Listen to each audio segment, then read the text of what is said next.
there's a little cable over here. Look at it. I wonder if I can give it a little lick. I should probably move that out of shot, thinking about it. There we go. Hey, fixed. Uh, me, a heterosexual. Could you believe that? Could you imagine in a multiverse there's me as a heteronormative person? Disgusting. Getting with all those ladies, not laddies. Unacceptable behavior. Are you done? No, I just didn't have a bit to go with. We didn't have enough time to actually plan an opening bit, so that's all you get, everyone. Sorry, I'm just trying to get my webcam to play ball. Space. The final frontier. These are the voyages of the starship Adequate. Our ongoing mission until we are cancelled and replaced by something far superior, which, believe me, is close. To review every episode and movie of Star Trek in existence. To seek out new guests and make them very uncomfortable. To boldly go where very many other YouTube-based Star Trek shows have gone before and done far more successfully. Good evening! Change the light back. Good evening. Oh, shit, there we go. Good evening. Good afternoon. He's got his LEDs now. Look at him. Oh, look at him in his fancy LED lighting. Oh, someone got their Secret Santa, didn't they? Shall I go into disco mode? Oh, God. There's always why is there always a disco mode? They're just like, take that, epileptics. Just... What in the Timu hell is that? It's called the TK Maxx Special. Good evening. I've had one of them before. I think I'm pregnant. Good evening, good afternoon, good morning, ladies and gentlemen, boys and girls, Treks and Trekkers throughout the world. Welcome to a live episode of Trekking Up North. I am your host, Captain Goodwill, and joining me, as ever, is the delectable Geesian from the planet Hong Kong. It's Science Officer Synoiz. Synoiz, how much really sleep have you had? Oh. Yes. No, I was going to be like, oh, I've had loads of sleep. And I was like, no, I did go to bed at like 1 a.m. and get up at 8 today. So that's 7 hours. That's not terrible. That's fairly decent, I think. But you know, it was the weekend. At the weekend, I think it was something like 5 hours across the whole weekend, and I was like, yeah, this needs to be sorted. But yeah, we'll work it out. You're a psychopath. I love though that we have to point out that it's a live episode, such as our like crap nature of keeping the schedule, because our Fridays are crazy. Like, oh, when did Fridays get so busy? Yeah, we will be moving. Well, we were talking about this earlier because basically, like, we were talking to the wonderful Lee and Chris, who, if you know Nerdy Up North, you'll know who Lee and Chris are, but they also do Top Grumps. And I think they're streaming tonight. I think they're on the Gaming Up North Chris Twitch. is doing Twitch, yes. Yeah. And it's that idea of just kind of going like, but then the problem is we're kind of like going, yeah, do we need to rethink whether we do trekking on Fridays? Because it was a great idea to start with, but then the amount that we've had to miss due to you being busy or me being busy, we're like going, it's like... So we are looking at moving Trekking Up North for season 3 next year to somewhere else, because I don't know if anyone notices there's not a lot of Star Trek coming up. So it's easy for us to move it to, say, Thursday and just basically do it that way. Now that we get screeners. Right now, all we need to worry about for Thursday is if we get in the way of gigs up north. But I reckon between us, and maybe if we hired Beth, we could take Kirsty. So if Kirsty comes in... Gersty? Girsty. That's when Garrick and Kirsty. That's when Garrick and Kirsty go out. So speaking of Girthdy, go on. I'm gonna call her that, and she's gonna be like, "What are you talking about?" And I'm like, "I'm not explaining. You should have watched instead of doing gig stuff." You thick person, you girthy girl. Yeah. So Paul's in the chat. Paul's been sleeping for the last 2 days. That's pretty impressive.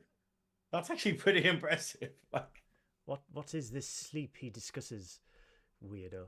But yeah, so a lot of things to discuss for season 3 of Trekking Up North next year. But that is in the future. For now, because it has been a minute, it has been a couple of weeks, so we have got a nice little backlog of episodes to review this week. We have got both episode 8, Upper Decks, and episode 9, Fisher Quest, from Star Trek Lower Decks. And while I don't like to break the habit of a lifetime, but we've made it incredibly hard for ourselves, and usually I require someone else for that. But it's just. Like, we were like, oh, yeah, we can miss last week's episode because both of us were too busy. And we were like, hey, it's too much of a faff to organize. And we were like, yeah, we'll do a double one this week. And then we basically had 2 absolutely brilliant episodes with tons to talk about. Now we're just like, okay, well, I hope we can finish this episode by Christmas. And it's just like, yeah, so it might be a long one, guys, because there's a lot to discuss because these are 2 amazing episodes. After the sort of humdrum lull of the series where we've enjoyed it, but it has been a lot of average episodes in this season so far. And then, yeah, these 2 really make up for it, I think. So, as Sammy says to all of her victims, strap in, baby, it's going to be a long one. Hello to everybody. But what about Girth? Girth D is on gigs up north. Hello to everybody in the chat. Hello to Paul, David, Beth. Who else have we got in here? We've got someone called Synoiz as well. He sounds a little bit creepy, so we won't deal with him. But hello to everybody watching live. Hello to everybody watching recorded. And hello to all of our audio listeners who are probably wondering what the hell is going on. And I can't see them. And what does Graham look like? So, yeah. An egg with iron filings stuck to it. He's an Austrian egg. So we I escaped to Argentina. Remember, take the Third Reich. So we Google Maps in Austria. The Third Reich. You will take the Third Reich. Oh, Paul's been ill. I forgot. Paul's been really ill, so I love that it takes actual illness to make Paul rest. Do you? And he's still got the monthly quiz poster out today, so I'm very pleased with that. Like, he sent me, he's like on his deathbed, and he's like, I've designed the thing, and it's like, thank you, Paul. Thank you. You can never die. Do you want to hear my? Crucial. Do you want to hear my World War II German joke? Oh God, is it appropriate for the episode? Okay, yes. Cool. Knock knock. Who's there? We will ask the question. So, episode 8, Lower Decks.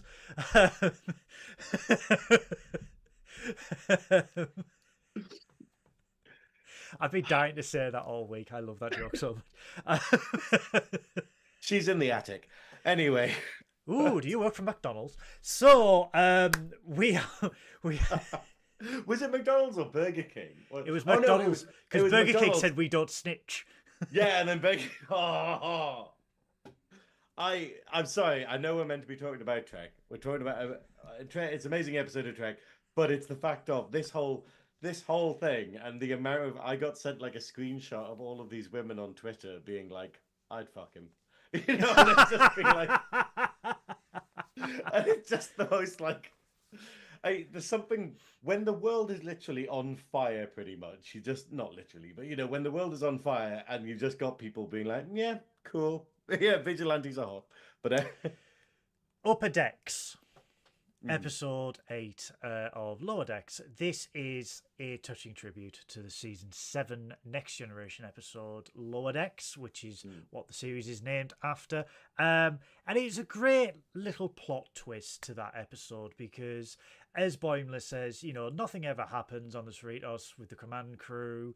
It's always us lower deckers that get into anything. They just lead a boring life. And this episode goes to show that that is quite the opposite, because the Cerritos is in orbit of Bungar 5, where they are trying to study the bagoons and try and find out why the bagoons. The bagoons, the amuse bouche of bagoons, are a little bit rattled. So I love the fact we get a little pumpkin party at the start of the episode as Well, well. I do love though that the joy of this episode is demonstrating just how strong the characters and the character development throughout Lower Decks is. Where Yeah. it's the fact that we can go, hey, we're going to do a whole episode without our main cast, like and it worked better than the Mandalorian. No, it worked better than the Book of Boba Fett, where it went like, hey, let's have an episode where the Mandalorian comes in, and it was better than any of the other episodes. You're like, whoops, you messed that one up. This is But the Book of Boba Fett. No. yeah, So it's like it was, yeah, but then it got good for two we got rid episodes. of the mopeds. So But it's the fact of this demonstrates that this show has so many good support characters that it can survive an entire episode like on it, yeah. and it's great because you get to learn more about them and stuff. And like you say, it's a very good homage to the It the is. episode that spawned the entire show. It is, and it In gets very. reverse. It instantly gets very meta. Where Boimler says, and I quote: "We're stars of the show around here. The command crew just fade into the background." So the one thing that Lower Decks does really well, it gets very meta upon itself, and it gets very self-referential, but not in a Yeah. overly obvious way, which we will discuss Yeah. in episode 9. I think the fun thing is though that it also the lower decks crew don't really appear. They literally bookend the episode. Yeah. So the all of this stuff is happening, all this exciting stuff is happening, and they are literally just having a pumpkin carving party. That's it. That's all they're doing throughout the whole thing. Whereas in the Next Generation episode, the bridge crew were fully involved throughout the episode with the lower decks thing. So it's actually kind of better in a weird way. It is because the Lower Decks crew, like Synoiz said, are completely and utterly bookended with this episode, where we just don't see them for 90% of the episode. But what we get to see is Captain Freeman's got a busy schedule ahead. She's got the briefing with the senior staff in the observation lounge.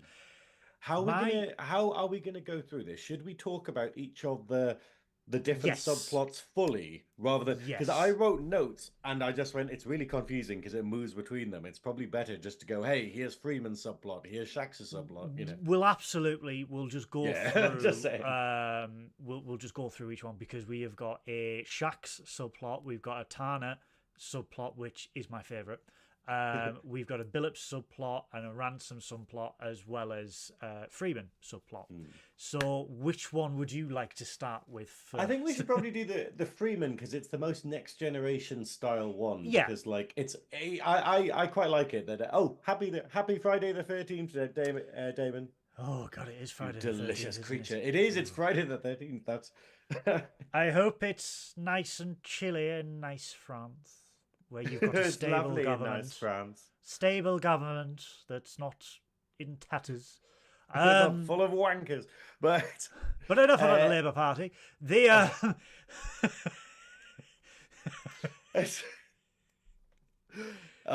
don't get me into politics. Don't to be fair. I'm just printing off my "fuck the Labour" stickers as we speak. But I'm just printing off my resume. What's it called? The resume? No, it's called the manifesto. what's it called? Manifesto. I'm printing off. Are you doing a manifesto as well? I've got AI to generate it. Oof, you're handsome enough to have AI one. AI generated manifesto. The laziness. You haven't This you is haven't what even happens. sat in a barn writing this while eating cheese crackers. This is what happens when you constantly play down Luigi as the second fiddle. So we I think we should do Freeman first because Freeman, in the Next Generation we get this wonderful we get all these things where it's literally Captain Picard and he's like, hey, I'm not busy enough that I literally can go and see someone play the bassoon or a random jazz thing, or Data's telling jokes now and stuff. And it's kind of this weird thing of going, yeah, actually that probably is part of a captain's duty to kind of turn up at like crew events and stuff. Yeah. So her subplot is basically her having to go to all these functions, like what is it? Someone's fertility party. No, someone's fertility event, which I think is them giving birth. They have to go to. Yeah, they have to go to someone doing a play. They have to go to someone doing like a cave woman playing on a bassoon. Yeah. She Yeah. she has the Zerta pathogen, and when Freeman's like, "What does that mean? She evolved and devolved?" And Tana's just like, "Both." She evolved, but she was afraid of fire. And he's like, So- how did you solve that? Candle." So they're slowly sort of getting her back, but she's still got this chunky monobrow. Playing like the this sort of- tuba with a monobrow. Yeah, with this super thing, and it's just like this is very surreal. Like the whole episode is very surreal, but it's great though. Like the first scene that we get before we visit everyone is literally like them as a bridge crew meeting and having the meetings that we kind of see in TNG, but then Yeah. we've never seen in Lower Decks. Yeah. And it's really fun that you get that, and it drops loads of hints about stuff that's going to appear on the episode, such as it mentioned the Clickets, who are an insectoid race that hate being complimented and whatnot. But yeah, anyway, back onto Freeman. So she has a busy schedule planned, but she wants a few hours to herself towards the end of the day. We don't know why at this point, but she goes to a tuba recital with the ensign. With who just throws the tuba, and it's just like, Well, I love it. She finishes the set and just chucks the tuba away. like someone from Redcar. But it's the fact that she's like, it's hard to concentrate on the music with such a monobrow. And then she goes to the fertility where she's like, I didn't even know you weren't human, to the fella. Yeah. She's like, I get that a lot, and just births this tentacle thing out of his whatever. And it's just, what is this? What's going on? what is this? And yeah, But so it's the fact that it looks like a lot of blood as well. Like that's what's so worrying about it. That it's like a sort of male identifiable kind of creature that's having a fertility thing, but then basically it explodes. There's red liquid goes everywhere, and then tentacles fill the screen, and you're just like going, "This is the most Lovecraftian thing I've ever seen on Trek." this is Star Trek hentai. And it doesn't explain it. It just cuts away. It just cuts away from that and goes, "Yep, that's a thing that happened." So yeah, what was the next thing on her thing, or did we never get to see it? No, the next thing we got to see was the play. Who was it? The It was play. Bingston doing like acting, and it was a big Shakespearean sort of like. He's very camp, which I think is quite fun. But it's got him doing this sort of like Shakespearean monologue, but then it just keeps going on and on. It's all about his life, and like it's No, literally a play it's not about him. himself, isn't it? It's not. No, Is it's it a not? tribute to Barclay.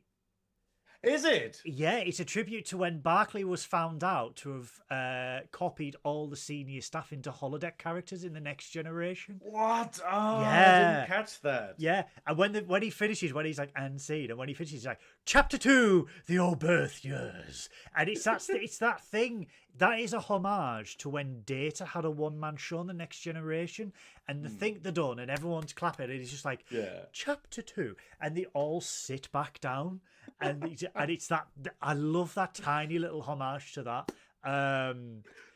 But I love that it's like this. It's just this sort of homage to all these different bits of Trek, but also pointing out like how difficult Freeman's job is, and it's not just the captaining we are used to; it's the keeping the crew happy and like Maintaining morale. yeah. When's the next scene we see them in? Like the the next next scene scene- ties into what's his name, Ransom's plot, doesn't it? It's No, where they get attacked, is it?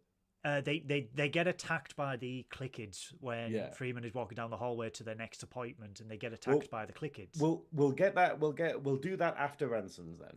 Yeah, And we'll so explain that bit, yeah. Ransom has been put in charge of both Beta and Delta shift lower deckers on the shuttle bay to try and corral one of the bagoons so that a Federation scientist can study them and find out why they are also skittish and also scared. I think that's really cool though that the Federation scientist. I've never seen this race before except in DS9. DS9. Like, Yeah. DS9. They have the president of the Federation. I think Yep. it is this race, Yep. but that is the only time I think I've ever seen it. Yeah. It's also a homage to V in this episode as well. Is it? Oh, It is yeah, a yeah. homage. Yeah, it's a homage to V. So yeah, Ransom is on the shuttle bay, and he meets the scientist on the turbo lift, goes to the shuttle bay. It's really Beta, cute. The Oh, what the are they called? The bagoons. bagoons. Oh, the You bagoons. know They how are you sucky. fell in love with Moopsy and you're like, I need a cuddly Moopsy. I Yeah, kind of need a cuddly bagoon. Like they just like you know when they're you gonna see do them it. at the end of the episode and like their legs, they have these little tentacle legs, but they just rotate. Like they Yeah, rotate like tread, like like wheels, rather than how you'd expect like tentacles to work. they are And I so don't know, cute though. something about them is cute. And the hilarious thing is that they can actually like cloak themselves. Yeah, they've got a natural cloaking ability in their shell. So we see that when Beta and Delta Shift are trying to get one on board, and they are arguing, and they're just bickering with each other about how to get one. And one's trying to lure an asteroid so he can get into the shuttle bay, and they're like, "You'll hurt his feelings." He's like, "He's in space. He can't hear me." And we see that in order to uh, lure him in. They get this asteroid, but they pull it in too fast and it crashes into the shuttle bay. And the bagoon gets into the bay, and they are still arguing. And shit starts to hit the fan. So the bagoon gets scared and like curls into a ball into the shell and naturally Yeah. cloaks and starts But running rampant. the bagoon seems drawn to the. I didn't understand this. The bagoon seems drawn to the asteroid. It has it like licking it at some point. It's like a That must be. feeding ground. So there's Yeah. some sort of material on certain asteroids that they feed on. Right. As Okay. Yeah. I was natural. just like, Yeah. okay, that's great. But Yeah. then, what it does over the course of this subplot as it's going on, we have loads of bagoons coming on and then going cloaking and basically flying Yeah. around the hangar, basically cloaked and ramming into stuff. But in order So it but for Ransom to try and like get the crew working, he keeps trying to tell them stories about what he tried to do in the past and how like his previous CO could bench 305 and he yeah, had to impress them. And he's he's boring trying to them give them tears. inspiring stories, but he's Yeah. so unrelatable that it's literally him just being like, "This reminds me of a tough time I had where I couldn't bench as much as my like superior," and you're just like, and they're all just like, "Well, everything is getting destroyed. Why is this helpful?" Like, Very, and very, yeah. Those managers that think that is a good idea. Oh, this is the time I sold my 5-bedroom house. Mm-hmm. it's like when Tories try to sort of relate to normal people, and they're just like, no, I have suffered hardship. Like oh well, I know what it's like to struggle through hardship. One time we only had 5 cars, and I couldn't find them. It's like we couldn't afford to fill the moat in winter. Oh, and now Rees-Mogg's got a documentary on Discovery Plus. Can you imagine if that doesn't end like the Texas Chainsaw Massacre? Yeah, like why are they getting funding? I looked at the because I was on Discovery Plus the other day and I looked at the cover for it and it looked like the most screwed up Nanny McPhee you could ever imagine.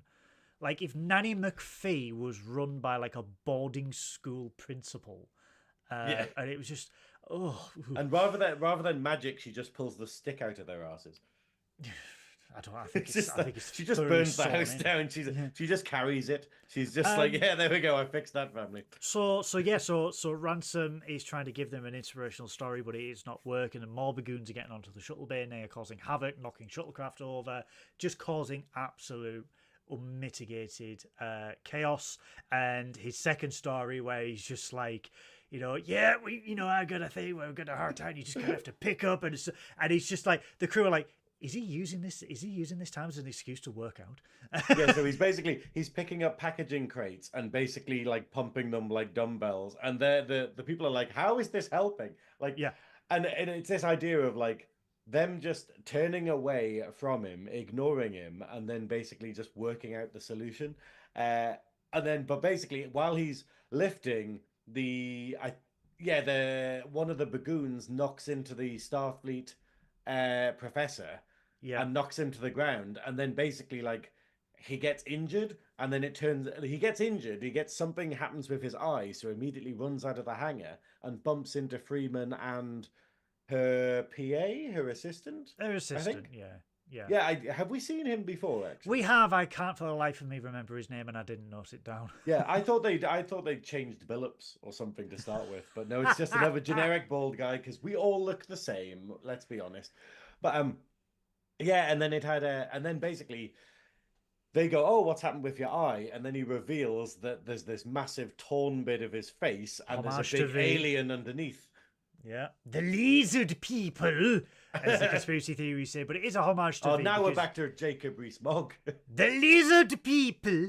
But yeah, so like it comes, and then we get like possibly, and again, this season has sort of like pushed that boundary in terms of like graphicness. I think, especially when we have Yeah, the it's Klingon. pretty brutal. if Yeah, I'm with the honest. Klingon being stabbed, and then we see this alien sort of break out of this guy, and it's not even like prosthetics; it is like fully thing flesh, and it just cracks, and it's just like, and it turns out to be a It's clicked. awful. It's Yeah, actually the actually noises awful are as worse. transformation. Like this, it's basically if you haven't seen the episode, it reminds me of An American Werewolf in London. Yes. Like, where it's basically you get to see all of the viscera, the skin, the muscle coming off in animated form off this insect thing to reveal it's a clickid.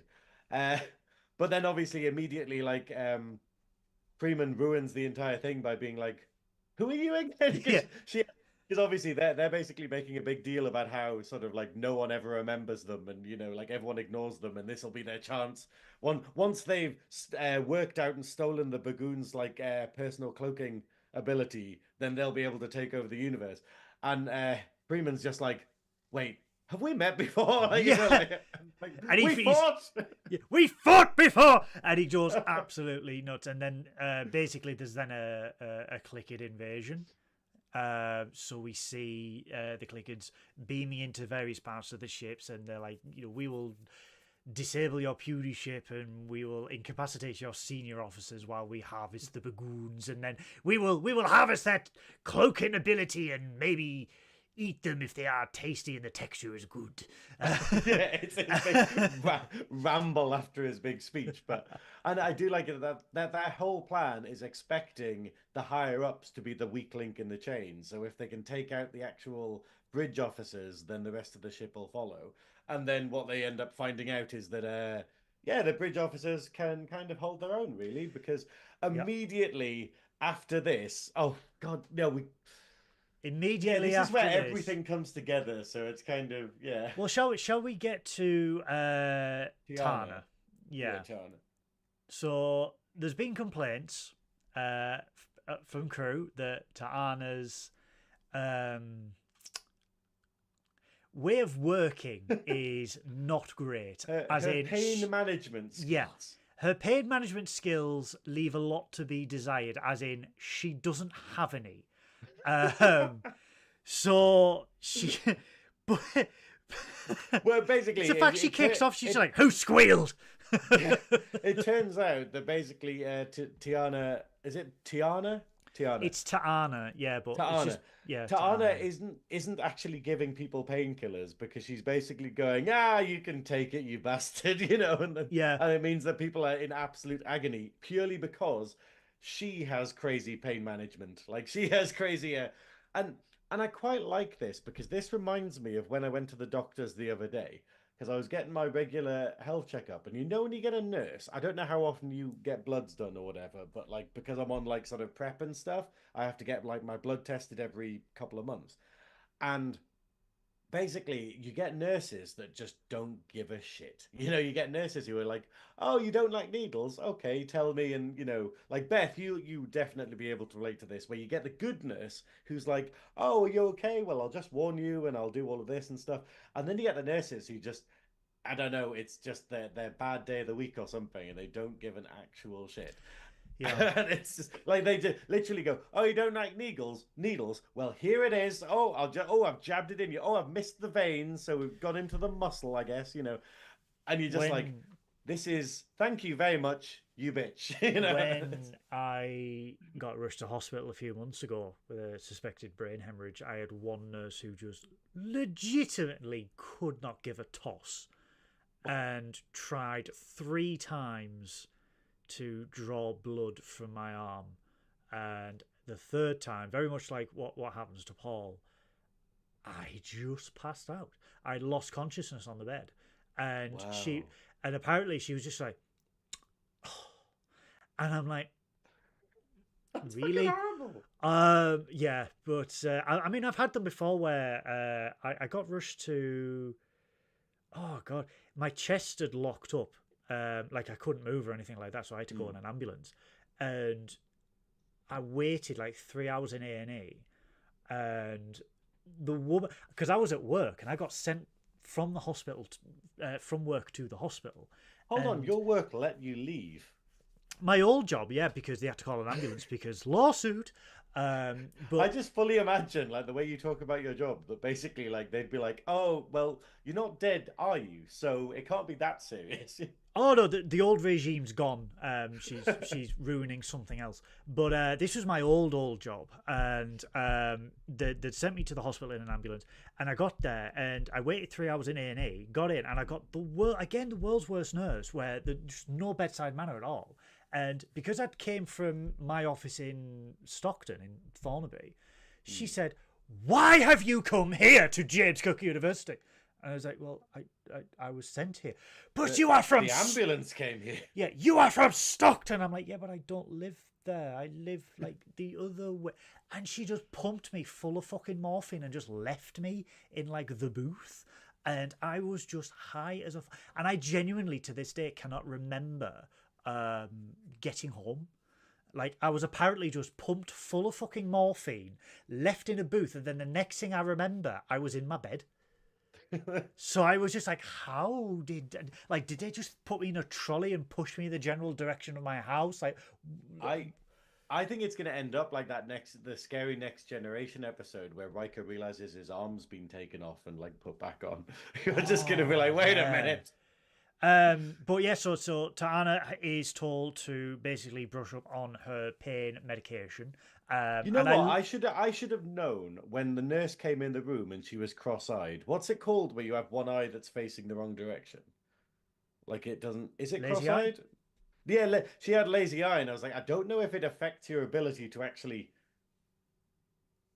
see or look forward, but I was just like, wait, this is the person who's putting a needle in my arm. Okay, you know, like... I don't know if it affects your vision. Anyway, wanted to just slip that in there, as I've said many times. That's what she said. Yeah, but, sorry, Lee. But that's what he said. But yeah, so I love the fact that the nurse comes in and he's like, "Oh, I've restocked the anesthesia just in case a virus comes in where everybody sings," and I'm just like, "Subspace Rhapsody." But I love that she's just like, she's basically very much in denial about wanting to do pain medication. She's just like, people come in injured, they leave alive. If they don't like it, they can do the survey. And it's just like, how are you feeling? And it's just like sad, and then But I do quite like though that it demonstrates how you know she lacks empathy, but it's also the idea of if we judge everyone by our standards, then we don't get very far. Because it's the sort of thing, like I find myself doing that a lot this year, and I was like, you know me, I do a lot of stuff, and I a lot of the time forget how much stuff I do, where I'm just like, oh, I've been up for like 72 hours and I'm still working, kind of thing. Everyone can do that because I can do it, and then you realize that other people can't. And I find myself getting annoyed by people who have literally, they've done like 5 hours and they're like, oh, I'm knackered, and it's like, what? You know, we've just started, you know. But it takes a lot for me to kind of go like, oh yeah, that's because I'm the exception to the rule rather than that's how people should be. And yet Tiana's like going, hey, I've got a massive pain threshold because I'm a kinky fuck. However, patients aren't like that, you know. Well, that's exactly what's happened. We know their relationship with Shax throughout the whole thing. Yeah. And it's that idea of she's holding them to that kind of standard of tolerance, and she's realizing like, oh, but then her plan is to update the pain chart by just testing out pain on herself. It doesn't make any sense, but it's hilarious. Like, so basically she asks her very, very, very sassy nurse whether he'll be able to just do the tests on her and basically just cause loads of pain on her. So cut her open with like lasers, and yeah, it's just awful stuff. Yeah, and he's just like all the way through, like he's cutting her with a scalpel, lasers, like various like dermal things and everything like that. And then there's one where he's just like, "Are you sure about this? This one is used to split atoms." And she's just like, "Fucking shoot me with that fucking thing!" Yeah, I just love the whole scene though. Like it's literally the scene starts as it means to go on by the first line she says is Chief Medical Officer's fucking Fucking log. log. But I do love it. He actually gets a name. He gets called Westlake, and he is a Wesley. ridiculously camp nurse. Yeah. I've written down he's Gayogawa in this. Go, go. Gayogawa. And it's a testament to like Lower Decks being like, hey, we've just created this random throwaway character who you want to see more. Like I will happily see this Yeah. character so many more times. But this is because, what like, it does. This is what Lower Decks does so well. Very much like TNG, DS9, and Voyager, where they had these characters and just they weren't main characters, but they were there. They were on the ship, and they were just like they fleshed them out in tiny little ways all the way through the series. And you know, you had this with Mr. Hom, who was Mr. Hom. Mr. Hom, or then you had the Mott the Barber. On Next Yeah. Generation, you had Morn, you had You know, was Morn always played by the same person? yes, I always got the impression that it was different members of the cast would take turns No. to kind of do him. It was always the same person. it was the same person, and he Hey actually Chris, had I've just seen Chris. hey in the Chris, chat. he Hey, Chris. actually had lines of dialogue that were then omitted from every script. So he actually so- said stuff so people could respond to him, and then they literally just. They That's just perfect. omitted it, But and then obviously how did yeah, the stream go, Chris? Did you manage to stream? I don't know. Scream? Did you manage to scream We'll on work stream? it out. Scream my arms! I'm confused already. Stream. But Yeah, so you know what surprises me? Forgive me, people listening for forgetting this, but like when we were in Las Vegas, they had the actress who played the one of the pilots in one of the films, and she looks a bit like Zool from the end of Ghostbusters. She has a very, very distinct 80s look. Like she with sort of like the black pointy up kind of hair. I can't remember. She's literally, I think she's only in one movie or maybe a couple of episodes, but like it was just amazing to see that she's still there at the conventions, getting fans come up and chatting to her and stuff. And I got a brief chat with her, and I was just like, this is crazy that you just played this little side character, but you're so memorable that you can still be doing conventions like 30, 40 years later. It was. Chris, do you know who I mean? You're starting at 9 with the thing. Oh yes, Yeah, I know who you mean. Okay, can someone please elaborate for me as a hardcore Trekkie? It's really difficult. I feel annoyed that I've forgotten the name. I don't even think they get named in the thing, but it's one of those. It'll be on the what's it called? The Memory Alpha. So Freeman and Ta'ana's story sort of like come to a head where Freeman is like fighting the Clickids. They've knocked out her PA. They're fighting the Clickids, and then the doors open to sickbay, and there's Ta'ana on all fours. The Clickid shoots her, and he's like, "What? This was set to kill." And she's like, "So am I!" And just jumps on him and just starts beating the ever-loving shit out of this Clickid, ripping his wings out and everything like that. Knocks him the fuck out. She does a runner, and then the person who did the monologue. The Clickit is basically it grabs the phaser next to it kind of thing, is about to shoot her, and then Bingston, who is doing the acting thing, basically just stamps on its head and then does a dramatic sort of and scene. And scene. And it's just like, and you're just like, you've created a character who only appeared in 2 very, very short bits, and you've made them memorable. It's genius, you know? This is what they do. This is what they do so fucking well. So that's Ta'ana's story. The last bit of Ta'ana though is in the mess where she gets chowder spilt on her, and she's like, "Oh fuck, that's hot!" And her assistant just looks at her, and she's like, "Fine, I'll give pain meds." And then he's just like, "That's a good kitty." He's just, "Shut up!" And then she's just purring. It's just like a really, really great, just a great little roundup of all the plots, I think, you know? It is, because we then, going back to Ransom's plot, where they're trying to herd the bagoons and one of the Clickids invade, and the team work together to, like, subdue the Clickid and then go herd the bagoons and everything like that. And when they all leave because they've been able to like tag the bagoon and send them on the way and stuff like that, Ransom wakes up, and he's just like, it's revealed that this was his plan to act like an incompetent arsehole the whole time. Yeah. So they've got something to unite them together, to help them work together if they see that he's an incompetent arsehole. Like, I love it that his entire plan was basically they will unite if they think I'm absolutely useless. Yeah. It's just like, okay. Is this Team Leader 101? Like, how do you...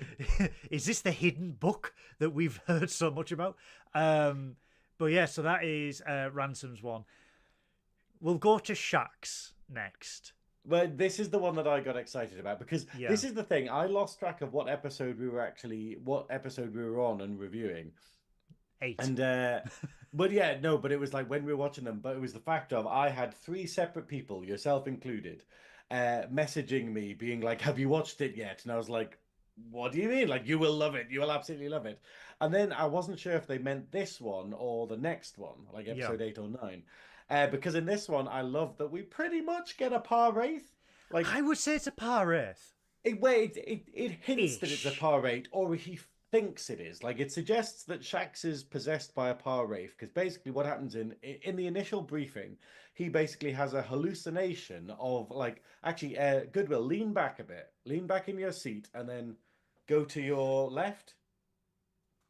Right, sorry, right. Lean to your right. Okay. There we go. That's it. So basically, he sees a vision like that, okay, with half of the face in red, and then a serpent coming out of its mouth. Immediately panics and goes back to his quarters after requesting a day off. It's that's it, officer. That's the man. But oh god, that blinded me. But he goes back to his I would say it's a quarters, par and wraith. basically it turns out that this demon that he has inside him, and it only refers to it as a demon in the episode, basically splits from him and starts arguing with him. But it's a version of him with glowing red eyes, which is a trait that we've seen from people possessed by par wraiths. We don't get to see it in the Keiko O'Brien, lest we checking in case she doth appear. I have a theory. Episode. So the demon takes him back to the Battle of Tenpasa, where the Cardassians had placed a bomb in an artifact. Now, hear me out on this. Mm-hmm.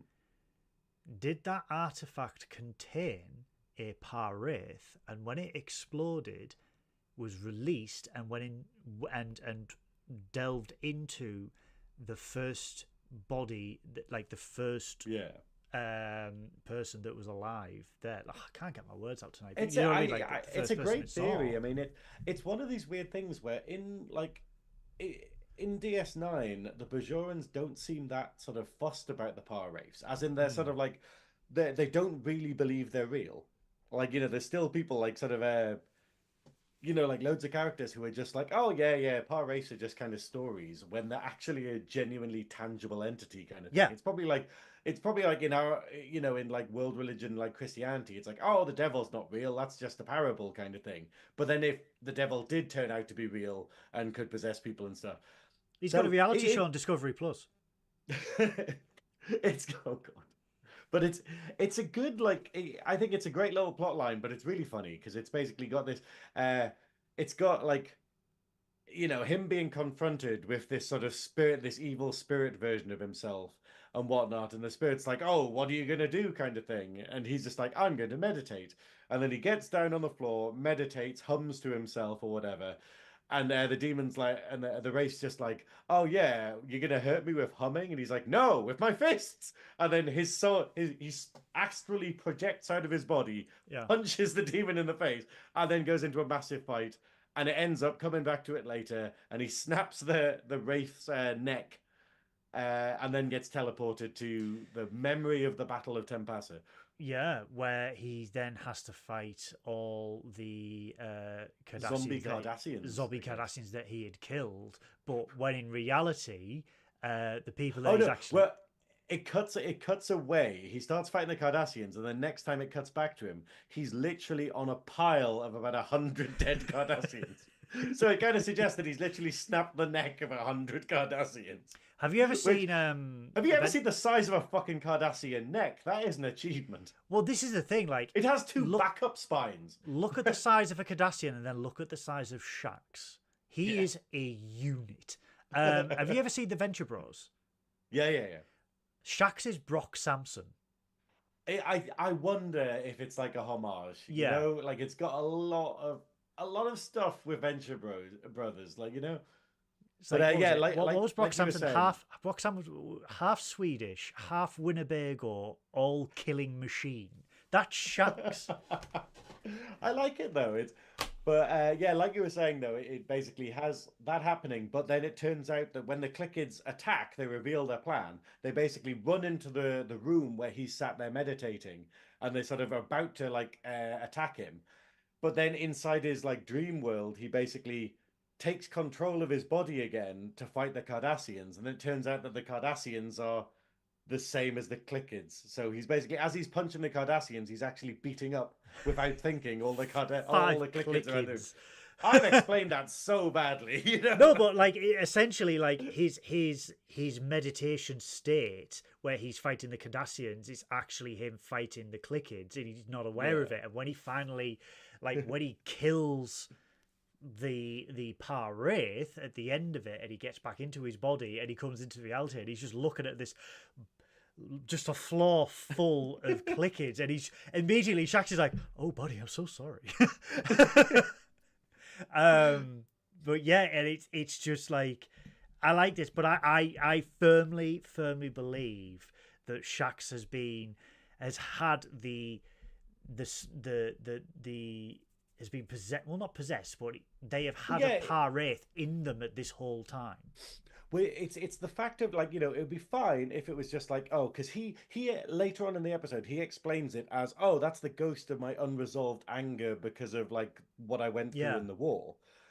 But the thing is, it shows the wraith, and then when it vanishes, it basically vanishes with embers. Yeah, like fire and embers. Yeah. And you're just like, well, It's a the Par whole Wraith. thing about the Par Wraiths is that they were in the fire caves and they're heavily related to fire. It just felt a bit like, I think it is, but he's not aware of it and no one else is aware of it. But it's a little Easter egg for everyone to be like, wow, the Par Wraiths are still around.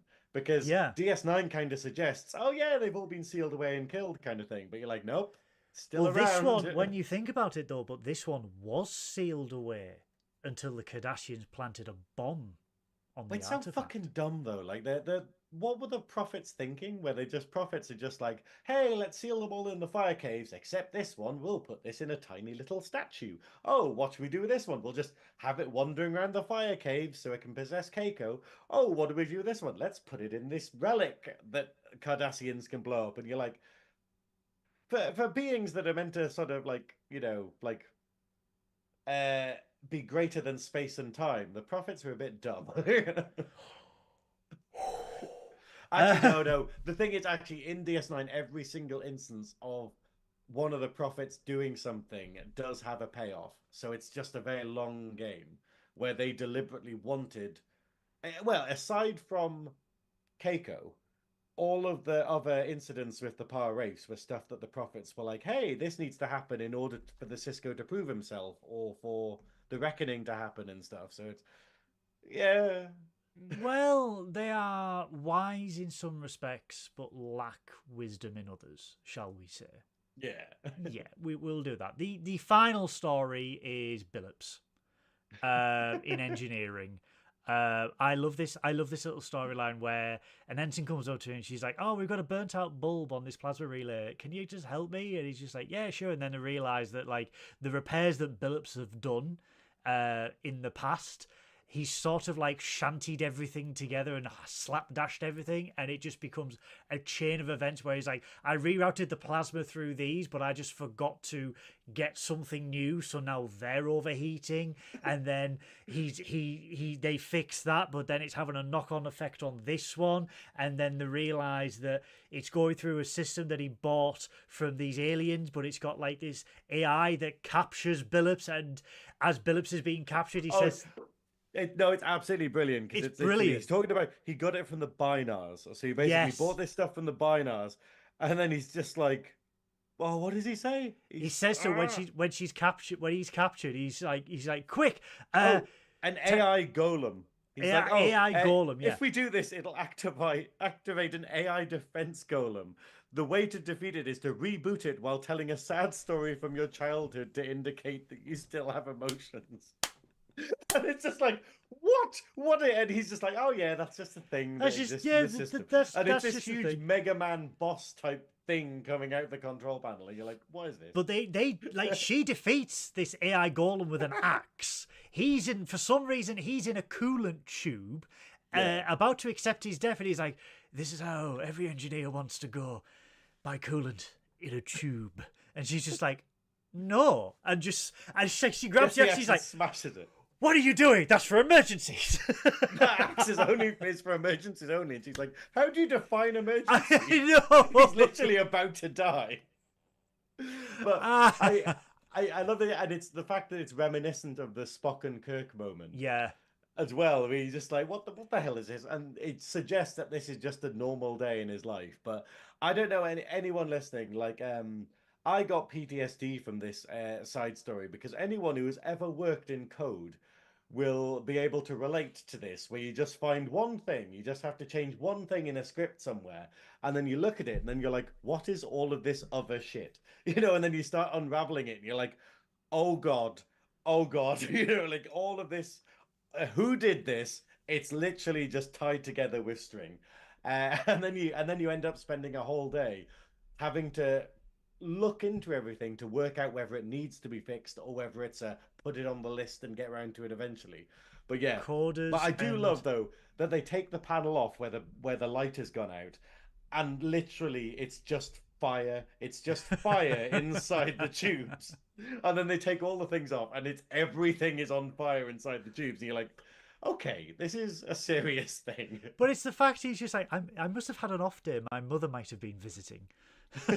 Everything is fire. Yeah, he's just like, oh well, I got it working eventually. Coders and mechanics have the same mentality where we find one thing that just leads to 78 others. I have set off to do one thing on a car and then been under it and found something held together with 17 tie wraps that for some reason has not fell off and caused a massive fire. And I'm like, But but yeah, so it's relatable. So this was a good episode. It was a good homage to the episode Lower Decks. It's bookended with the Lower Decks crew where they're just like, oh, nothing ever happens without us knowing about it. It's great because we get the resolution where Freeman manages to destroy her clickers by basically they are actually allergic to compliments. So basically, she just basically attacks them by putting on loudspeaker her just saying what a good job they did and how you've got a really good vibe. Yeah, that's it. I just give them all these compliments, and they're like, ah, and then they like beam away onto their ship and then escape. I will say, I wrote a note here saying their ships look weird because they've got like little sticks coming out of them, and for some reason they reminded me of those like 90s birthday hedgehog things. You got tinfoil around an orange. Oh my god, yeah! And it was just a thing. It was a thing at all bloody parties in the 80s, whenever it was at like a working men's club or something. We were so And you're like, this is a terrible idea. This looks shit, but I guess we're doing it, So a great episode. Oh, and then Admiral Freeman's anniversary. Yeah, Admiral Freeman's anniversary, where he's actually appeared. He's made it to the right there. Is this the first time we've ever seen him in person? No, in the show. No. Oh yeah. They have met in person before. Because I keep wondering if he's on view screen all the time. Yeah, he is most of the time, but yeah, we have met him in person, and then they get their nice little holodeck free time in Gay Paris for their anniversary. And it's the fact that their PA organised it months ago, which is it's really sweet. It's a great episode, and like I say, it demonstrates just how well all of the cast of characters. Like you could literally do an episode purely about Billups. You could entirely do, and that's what Trek is about. It's about not having a main character per se. It's about having strong enough side characters or strong enough people that you go, hey, we're going to do a Barkley episode. Hey, we're going to do like a Garrick episode. Hey, we're going to do like that's the thing that I was joking with a mate the other day, like how insane DS9 is, where it just goes, hey, yeah, Nog can have his own episode. Garrick can have his own episode. Like, it's like what the actual fuck? Like, and Yeah, Next Gen could have had an Ogawa episode, but obviously yeah. they barely gave Bev any, So. Oh. And when they did, Mm. Um, but no, it was a good episode. But I think we need to we move need on. to talk. And this is when Chris has to leave. Poor Chris. Chris has to leave and avoid all the spoilers for episode 9 because episode 9, Fisher Quest, is part 1 of a two-parter. And Well, to the conclusion to of the the series. conclusion, the series finale of Star Trek Lower Decks. And oh boy, again, we don't get the Lower Deck crew per se in most of this episode. Because the Lower Deck crew are in the mess hall again. Boimler has now got a full beard, and they are going on about because Rutherford is trying to organize, like trying to sort out his Oculus implant to talk to the Cerritos, and it emits plasma and it nearly shoots Boimler. They make a comment like, "Careful, this is the only Boimler we've got left." As in, they've got multiple. As They've had multiple in the They've book. had multiple, and then they bring Tallinn up to speed to basically say that yes, there was a transporter accident. We had William Boimler who was on the Titan, but he died. Or so they thought. And as we saw a couple of seasons ago, he actually lives, and he's now with Section 31. Does it say that explicitly? It Well, does actually, no, we because- get an episode, don't we? Yeah, we get the badge. Yeah, okay. A Section 31 badge. So Boimler speculates that if he was alive, he would probably be doing some cool shit right now. And then the scene just like zooms away from the Cerritos, goes into another dimension, into another parallel universe where we see a Defiant class ship, where we see Captain William Boimler of the USS Aximander. Hold on, Axiamander. is it actually Defiant class? Yeah. Oh wow! So the Defiant was the Defiant of the Defiant class. Yeah, it was the prototype. Okay, yeah. No, Yeah. I was just because I always get caught out by this because you are a massive ship nerd along with Mike Overton from Clone Star, and you're doing what is it, Dry Dock? We are doing Dry Dry Docks. Dock, where we are reviewing the Fan Home collection at the moment. So yes, we are. Someone might say a rather hefty ship nerds. But Massive ship nerds. It is a Section 31 variant of the Defiant class, whereby it is black and the ram scoops are blue instead of red. So it is definitely scoops. the Bussard collectors, which collect various types of Bussards. gases.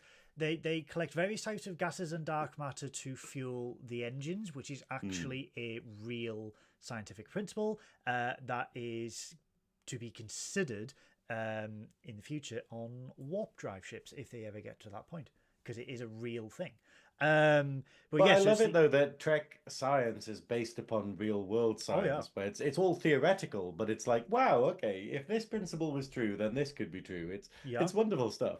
But yeah, no, but I like that it's a Defiant class. It's a nice little nod to DS9, but there are quite a few lovely nods to DS9 in this episode. Actually, to be fair, what I said, you know what I said? I was speaking to the wonderful Glenn from my other podcast, Girl Global, and we were just talking, and he's been watching all of Lower Decks, and he's like a big fan of Lower Decks, but he's not a fan of Trek, so he hasn't watched other Trek. And we were having a brief discussion about like, oh, you can enjoy this without needing to know normal Trek, and it's the joy of Lower Decks that he's managed to enjoy this episode without getting all of the references. Yeah.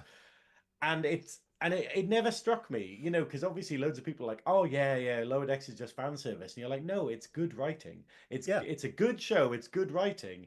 And then the references are just like the cherry on top if you get them, if you're like a huge fan, you know? This is a very self-referential and meta episode where it's obviously about the multiverse, but we are introduced to Captain Boimler's crew, who are T'Pol, who is it's the actual T'Pol, it's Jolene Actual Blalock. T'Pol. Jolene Blalock, after Yeah. 20 years of just not being T'Pol, barely going to conventions, barely doing any interviews, stepped back into the role of playing T'Pol. But this is a T'Pol who was married to Trip Tucker for 63 years, which should have been prime because the last episode of Enterprise never happened. We get Hey, we don't. Yeah, like fuck that episode. we get Curzon Dax I love this. from a reality where his symbiont was not passed on. I love though that they brought Curzon Dax back because it's like we never get to see Curzon Dax. We get to see one episode where Odo is possessed by Curzon Dax, Yeah. but then we kind of see a sort of a hybrid where basically they say due to a problem because he's like a shapeshifter, it's basically a mix of his personality and Dax, so he's a lot more mellow than Curzon would have been. Yeah. So we never, and then all we see of actual Curzon is him as an old man dying when the symbiont's being passed over, and then we hear stories of him, but then the stories don't really gel with the sort of the nicest kind, nice-ish kind of guy that we see with Odo. And you're just going, hang on, wasn't he meant to be this crazy warrior bloke who could like get really drunk all the time, was really angry, and then sort of like won loads of respect from Klingons and stuff? And then this episode basically goes, yeah, here's the Dax as you've wanted to see. Here's the Curzon that you've wanted to see. Badass. Yeah, an old nutter basically, and it's wonderful. He's basically like I want to say human, but he's like a Trill Klingon, exactly how you expect him to be, basically. However, the next people introduced, I'm gonna let. I'm just no. I will deal with them. Yeah. I want you to talk about the next two characters that are introduced. Go. The next characters who get introduced are something incredibly special, I think, for the fan base, because it's like righting a wrong in Trek sort of lore, because what we see is the two other crew members we have are Elim Garrick from DS9 and Dr. Julian Bashir as a hologram from who we know from DS9, but they are a married couple. So we finally get. Now, I don't know what the shipping name is, because the problem is we were saying it in text and then I said it out loud, and calling them Gashir seems... So, apparently... Apparently it's close. Garashir. Garashir. Yeah, I think Gashir sounds rude, basically. Gashir number 4, he's got please. Right Gashir on him. Oh, look at his Gashir. But yeah, that's what I've been saying all day, and then realising I must sound like a lunatic. But yeah, Garashir is what they call it. Garashir. Could it not have been like Barack? Barack. As in Obama.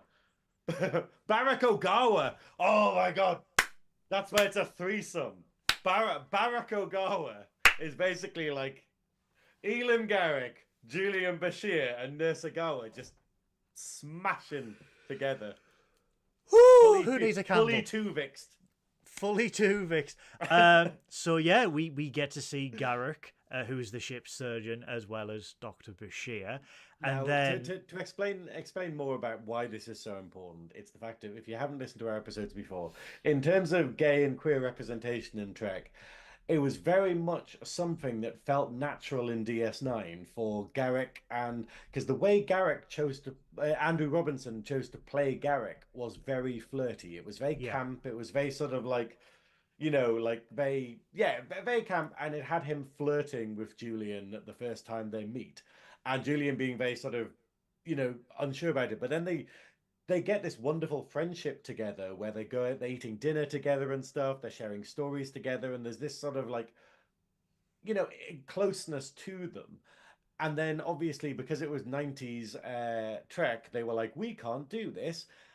So they basically went, okay, what we'll do is we'll make Bashir have, straight interests. And, actually, he's just got a friendship with Miles now, so we can distance him from Garrick. And, Garrick's got a female love interest. See, he's not gay at all, and whatnot. And then they did all this, and it just didn't really feel right. It just felt very forced, and like a producer stepped in, saw that what they were doing, and was like, no, no, no, don't be doing this in the 90s. Well, this is the thing. And Andrew Robertson clearly stated in his interview on the Shuttlepod show that he played yeah, Garrick as a homosexual. he was like, he got the script, looked at it, and he was like, "Oh, that's what this character is. That is how Yeah, this character is written." yeah, He's like, "Hey, I'm a Cardassian. Oh, look at this pretty young thing or whatever that's come aboard," kind of thing. Like, "Oh, let's try my luck," kind of.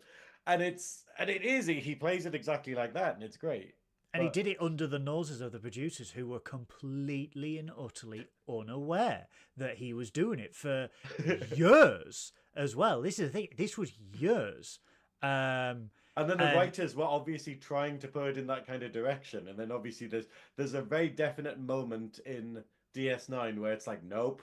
Okay, let's fix that. Let's not let that happen. but it's But always since been a then, fan since theory, then, hasn't it's it? always been a fan theory where everyone has shipped them together and gone like, "Hey, they should have got together." That is like the most Yeah. natural progression of those characters, and therefore, in sort of fan fiction and stuff, it's always been the case. And Mm. even to the point where I think it was like a couple of years ago. I think it was during lockdown that basically the two actors, Alexander Siddig and Yeah. Alexander Robinson, basically read gay fan fiction of Julian and Garrick like together as their characters, and they were like, "Yeah, we're making this canon." So what this represents in Trek lore is this is canon. This is like Garrick and Bashir In this being gay lovers is universe, yeah. canon now. In And in like a certain yeah, universe, that it is canon that these two actually got together. Like they are yeah, married, they are happy, they are in love, and it's righting a wrong uh, yeah. that has been there for the last 30 years. And it's, some might say it's fan service, some say that it is, like I said, it's righting that wrong. It's something that should have been the natural progression for both characters that we just never ever got, because, like you said, 90s. So we've got it now, and But this is the ludicrous thing. It's like it's literally the lesbian episode that we get in like DS9 was like people were shocked. People were phoning in, being like, "Oh, I can't believe you've got this kind of unbelievable smut on backlash. TV," and Yeah, and like and the producer was like, "Oh, it's a lot to try and get away with," kind of thing. And it's just crazy thinking about it. You're like, it's literally a kiss, and it's so beautifully handled, yeah. and yet people are still complaining about it. You realize how difficult it was back in the 90s. But it's no, I'm sorry, to be a excited little gay, but this made my year. I think just basically just going, finally it's canon in a sense. So And the craziest thing that it sorry, I'm gonna keep going on about this. It's the weirdness of their relationship, because we don't know what universe Bashir is from, but it's clearly a universe where they were going to make all of the emergency medical holograms using Bashir in that episode, but then obviously it gets scuppered in DS9 because they find out about him being genetically altered and yeah, his parents lying to Starfleet. But this is a universe where obviously that didn't happen, and therefore he was made the emergency hologram and now exists as all holograms, I think. But then the Garrick, this is a Garrick who is a surgeon in Starfleet, but then seems to have the entire backstory of the Garrick we know and love from DS9. As in, he existed on DS9, he knew everyone from DS9, he knew the promenade and whatnot. So either it's the Garrick, and after ruling the Cardassian Empire after DS9, spoilers, but you should have watched it by now, he joins Starfleet and becomes a surgeon, or it's a universe where rather than becoming a tailor, he becomes a surgeon because Bashir's not on the station or something, and then joins Starfleet. I would, yeah, I would like, I would posture that it is a Garrick that was on DS9 not as a tailor but as a medic, became a surgeon, and maybe that's how he became infatuated with Bashir. So say, like, if he was Yeah. on Turok Nor, right? So he was on the Cardassian station, he was the medic. They left, he stayed along, and then maybe in their universe, Starfleet came in and Bashir and Garak worked as a medical team. He became infatuated with Bashir, but in that universe, it was never reciprocated. And then he's found another That was a Bashir. universe where what's his name? Mike? No. Oh, what's his name? The guy who like kept doing all of the sort of cock blocking in the 90s. Rick Berman. Yeah, where it was a Yeah. that was a dimension without Rick Berman, basically. So he's then found a holographic Bashir from another universe where they both fell in love and then they have got married. And for me, it's just like it's two souls traversing space and time to find each other, and it is It's cute. It's really cute so adorable.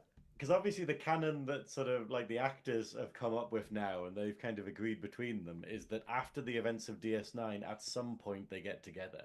You know, so they're basically somewhere down the line they get together, and that's not official canon. That's just the actors being like, that's how we want to believe it happened. You know, like it ended If up. we ever got if we ever got Star Trek Legacy, could they do it? Well, you know what? You know what really pleased me, okay, is that sometimes, like Lower Decks has been a bit guilty of this, where they've got the old actors back and you've realized that they can't talk the same way anymore. Yeah, Like when they got Quark in, it was very much that Quark didn't sound the same because you could tell that he was recording without the prosthetics. yeah, So the lisp, the little kind of lisp that not is not as bad as Brunt, but like the little voice bits that Quark has is a lot of the outfit. yeah. And then you realize when he was voicing stuff, he didn't sound the same. Whereas Nana Visitor sounded the same. But then, like, wow, like, yeah, the Andrew Rudson and Alexander Siddig sound the Exactly the same, same. and it's. Yeah. I thought that they were actually using samples of them from the episode to do lines. Then I was like, no, they can't be. But then there's another guest star in this episode later on who does sound a bit older. They have changed, but then we realize they are much older. They are like about yeah. Well, But the we'll get next into that. We'll get into the next character that we see, that. the Axiomander detect an escape pod after sailing some fissures. They beam the survivor of the escape pod on board, and it is Harry Kim. Finally, after 9 episodes, we get to see Kim, and the first words of Boiler go, "Another fucking Kim." To which we find that most of the crew, the Axiomander, are Harry Kim. Right there, most of the crew are Harry Kims. It's a ship entirely operated nearly by Harry Kims to the point where they call themselves Kim Crew. The Kim crew! But what makes this Kim different? Oh, He is a fully fledged lieutenant. So when he's introduced to the crew quarters and you just see all the Kims there, they're just like, wait a minute! He's got 2 pips! And he's just like, I love it though that they're having this discussion in the crew in the quarters and stuff about the fact of like all of the Harry Kims. They're just like, you know, like, did you ever get home from like, did you ever just stay in the Delta Quadrant? And there's only one of them that actually did. Like, that's how unlikely it was that they weren't going to get home. But then like.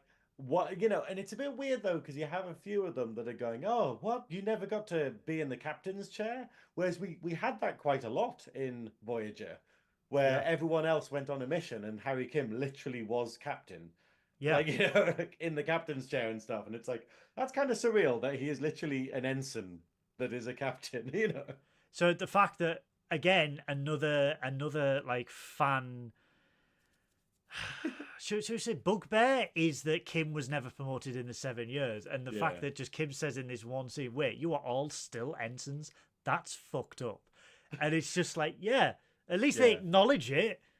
You know what this episode is? This episode, and I know what we've said previously while we've been covering this series, is that they didn't know they were going to get cancelled. They Yeah. weren't writing it to be a final season.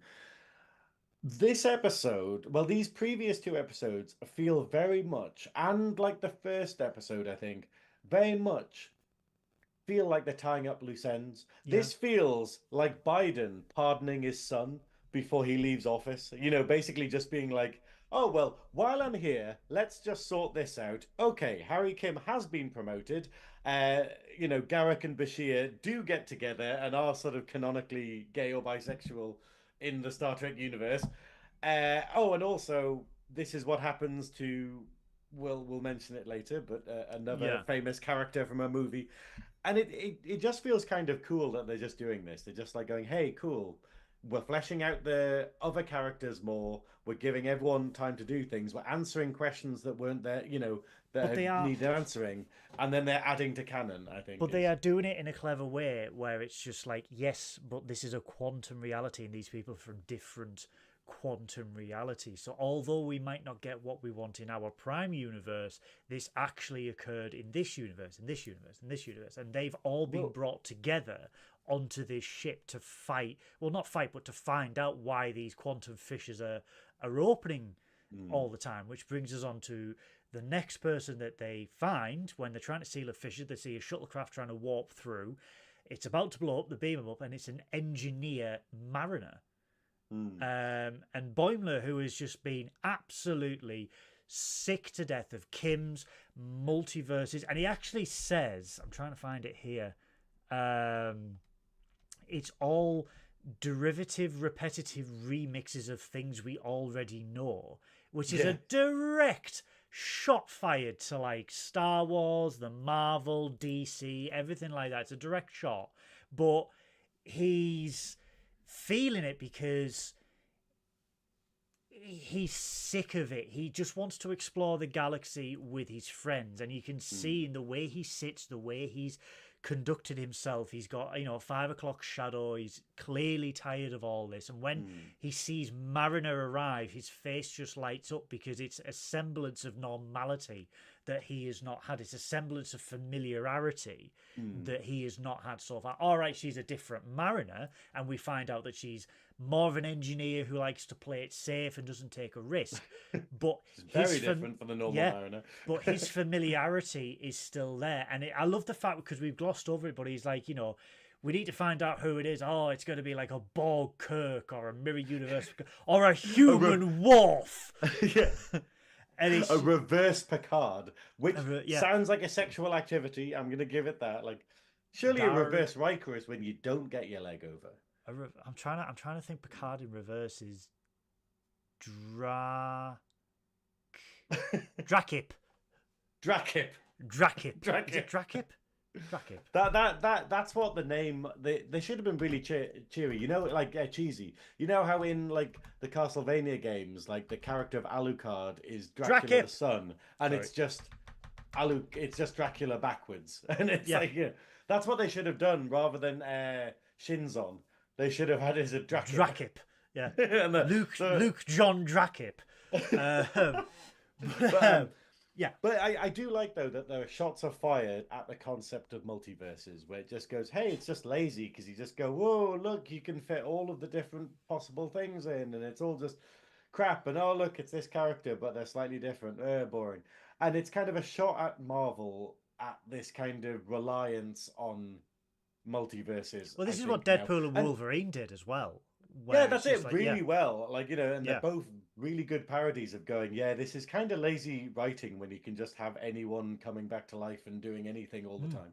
But it is funny, though, that we basically, like, because obviously Trek has always had the mirror universe, which kind of does this, where we get, like, an evil Kira, we get an evil Worf, we get an evil, like, Kirk and stuff. Do we get an evil Kirk?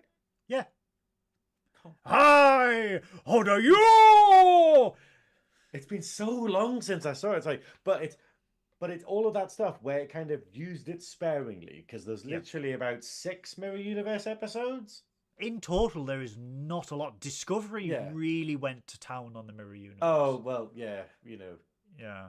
I may not have seen most of them. But, well, actually, no, it did do that. All of season 1 was a Mirror Universe. Half of season 1 was Mirror Universe. Yeah, it was. Yeah. They went to town on the. But other than that, they've been very sparing with Trek. Yeah. Just desperately trying to save my claim there. So, well, if we just ignore half the evidence, you can see that I'm totally right. So shut up, everyone. But anyway, Mariner, engineer Mariner, who likes to play it safe, is having dinner with Boimler, and Boimler's basically just reiterating how he misses Tendi Rutherford Boiler, and he is clearly just very weary of his duties at the moment of these quantum fissures and trying to seal them, trying to find out who is causing them. And Mariner realizes that. Mariner explains that they were tracking him, and she actually has the ability to locate who is causing them, because again, real world science comes in, where if you treat every universe as they have a finite amount of energy, if there is too much energy, it has to be dispelled somewhere else. It cannot contain it, and that is how she is able to track it, because if they open a portal here, it has to open another portal somewhere else, and that's how they're able to travel, because the energy is moved to another universe, and that's how quantum dimensional travel is. That's how they are able to do that to another universe. So they basically work out that when they open one fissure, another fissure opens up in another part of space. So if the Axiomanda opens up a fissure themselves, they will have to come through that from another universe to this one. And it works, and it brings in a mysterious looking ring ship. That looks awfully familiar, does it not? Looks very awfully familiar, but I will get into that. And they go into hot pursuit, but as they are in pursuit, the ring ship opens up another dimensional fissure, and they try and go through it. And Curzon, being Curzon, the gung-ho, balls first, shoot first, ask questions later dude that he is, he's just like... I fucking love that we get Curzon fleshed out, and they're an absolute dickhead.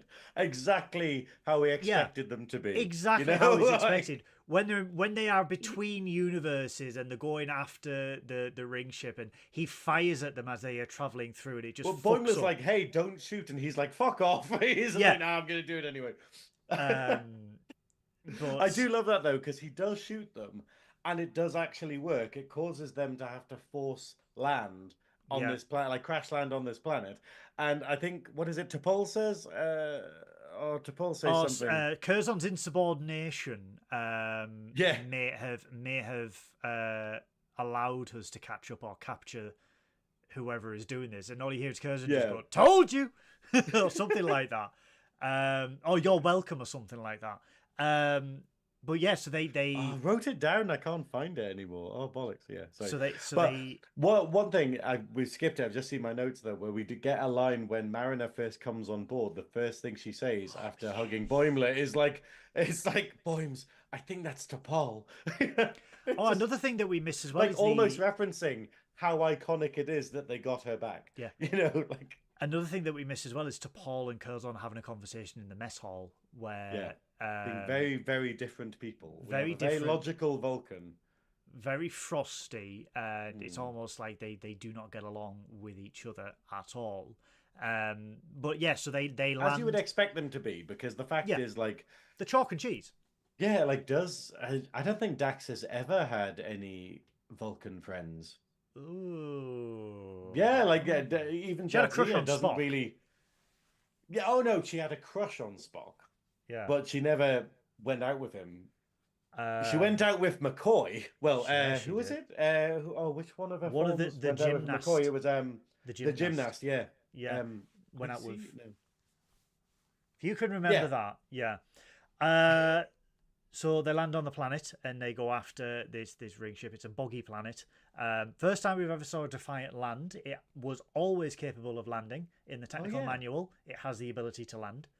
I love how every time they land on a planet in DS9, it's always a shuttlecraft. But it's because the main plot in DS9 is they've got stranded on a planet. And they're like, well, it couldn't be the Defiant then. It's like they couldn't get lost on a planet in the Defiant. So they are going after. Oh, excuse me. I have had an exhausting week. I apologise. So they're going after the ring ship, and they are.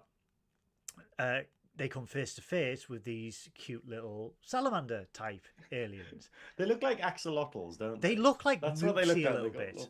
Yeah, they do look like Moopsy a little bit. Well, But that gets referenced in this episode. yes. Moopsy. Yeah. Yeah. So Mariner's like, oh, I know these. Oh, they're so cute. He's just like, hi, how are you doing? And it's just like immediately razor teeth start showing and they get captured, taken into prison where the Kims are in one cell and the rest of the crew are in the other. Yeah. I love though the next scene we get to encounter the actual crew of the ship that they have been chasing. Yeah. They get taken to prison. So basically, they all get captured. They get taken to a prison cell, and then they discover that they're not alone in this prison cell because who else is in there? Lily Sloan from Star Trek First Contact. I can't believe they brought her back.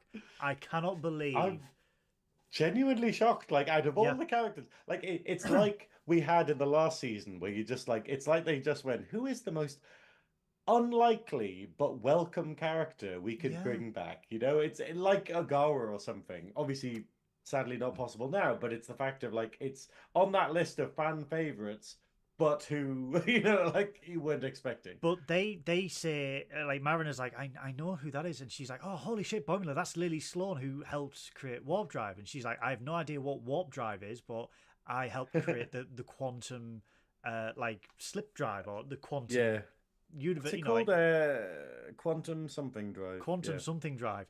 But she is from quantum a universe, reality drive. Quantum reality drive. She's from a universe where they travel. They didn't invent warp drive. They travel with the ability of slipping through quantum realities. Because we never see their ship doing warp. No, we never do. It's always impulse. Because if you go through the singularity, if you go through the rifts in warp, that's how you get destroyed. Like that's what happens to Mariner's ship. So it makes sense that they're like, hey, this quantum reality drive doesn't work with warp, but we don't know what that is. Yeah, they don't actually know what warp drive is, which is really interesting considering they've got Vulcans there. And it's just like, how did they get there? But the Vulcans are like, we're not going to tell you. You know, but it's explained that this like overarching story in this season, they are not the enemy. They are not bad guys. They are just literal explorers exploring different realities and learning about humanity and civilizations in these different realities. But they did not know that what they were doing was inadvertently causing damage and ripples in these universes. Yeah, because basically every time they open up a rift to travel to another universe, it's creating a secondary rift somewhere else that'll need to get shut. And and Boimler can't really accept this because he's basically like, hang on, we've had to tidy up your mess all this time. We're sealing all these bloody rifts and whatnot. Yeah. We get Garak and Bashir arguing about where they are going to live after the mission is over, which reality they are going to live in. I love that this whole plot like is just the most beautiful thing because, you know, when we talk about, hey, you want two characters to be shipped together, you've got to be realistic about this.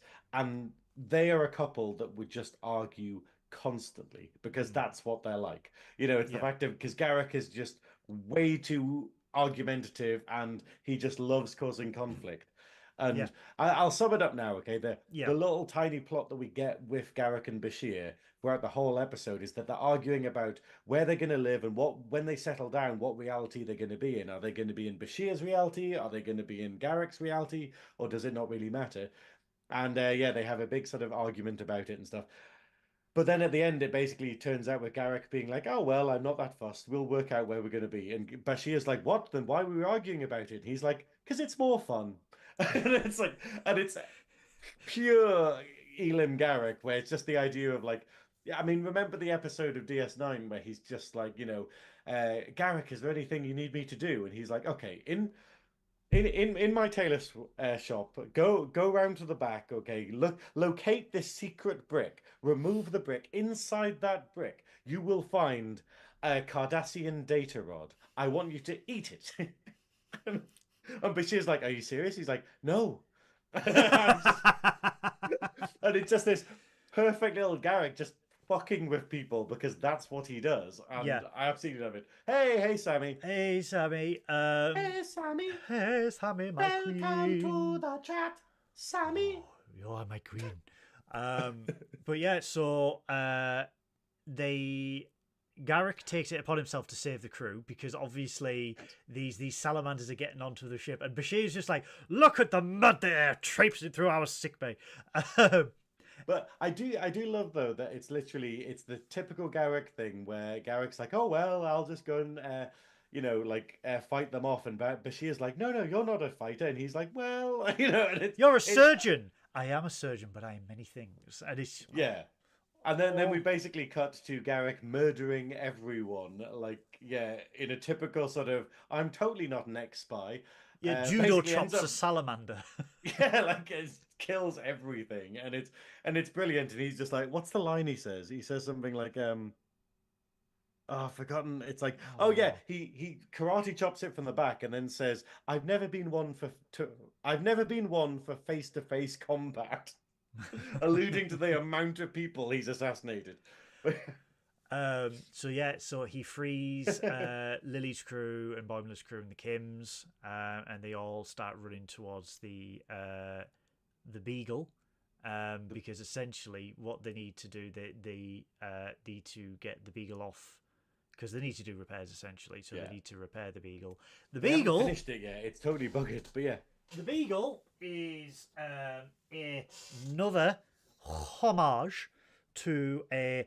This is such a deep lore reference. It is unbelievable. So, in 1979, there was a book called The Official Star Trek Spaceflight Chronology, charting spaceflight from 1969 all the way to 2180 or something like that. And for about a decade, it was the official canon of the Star Trek universe from 1969 to the 22nd century. What happened, how we got to warp drive and everything like that. In the book, it says how Zevran Cochrane broke the warp speed barrier on the Bellerophon. Beautiful art. Very, very beautiful art. Very Ralph McQuarrie art type that Yeah, when he did Sammy, Star Wars. we're going deep. We're going. We're gonna go deep deep. right We're now. gonna go- We're we're gonna deep. go fully deep. You'll be able to feel it in your tonsils. So,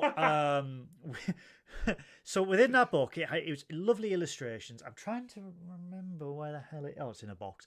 But it's got lovely detailed illustrations of all this like lineage of ships all the way through cruise liners, and one of the ships is called the USS Enterprise, and within the book, it is a cruise liner. It is a space liner. And it's a Declaration class space liner like this. Whoa. All right. So this is the USS Enterprise from the mid 22nd century. And in the book, it's a space liner. It was the first warp ship to be called Enterprise, and it used to ferry people to exotic, faraway destinations on this liner and show them everything like that. This design was in Star Trek The Motion Picture, very briefly on a screen, and then it was forgotten about until Star Trek Enterprise.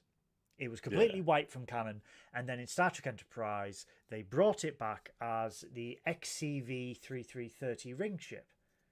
So this is Vulcan warp technology.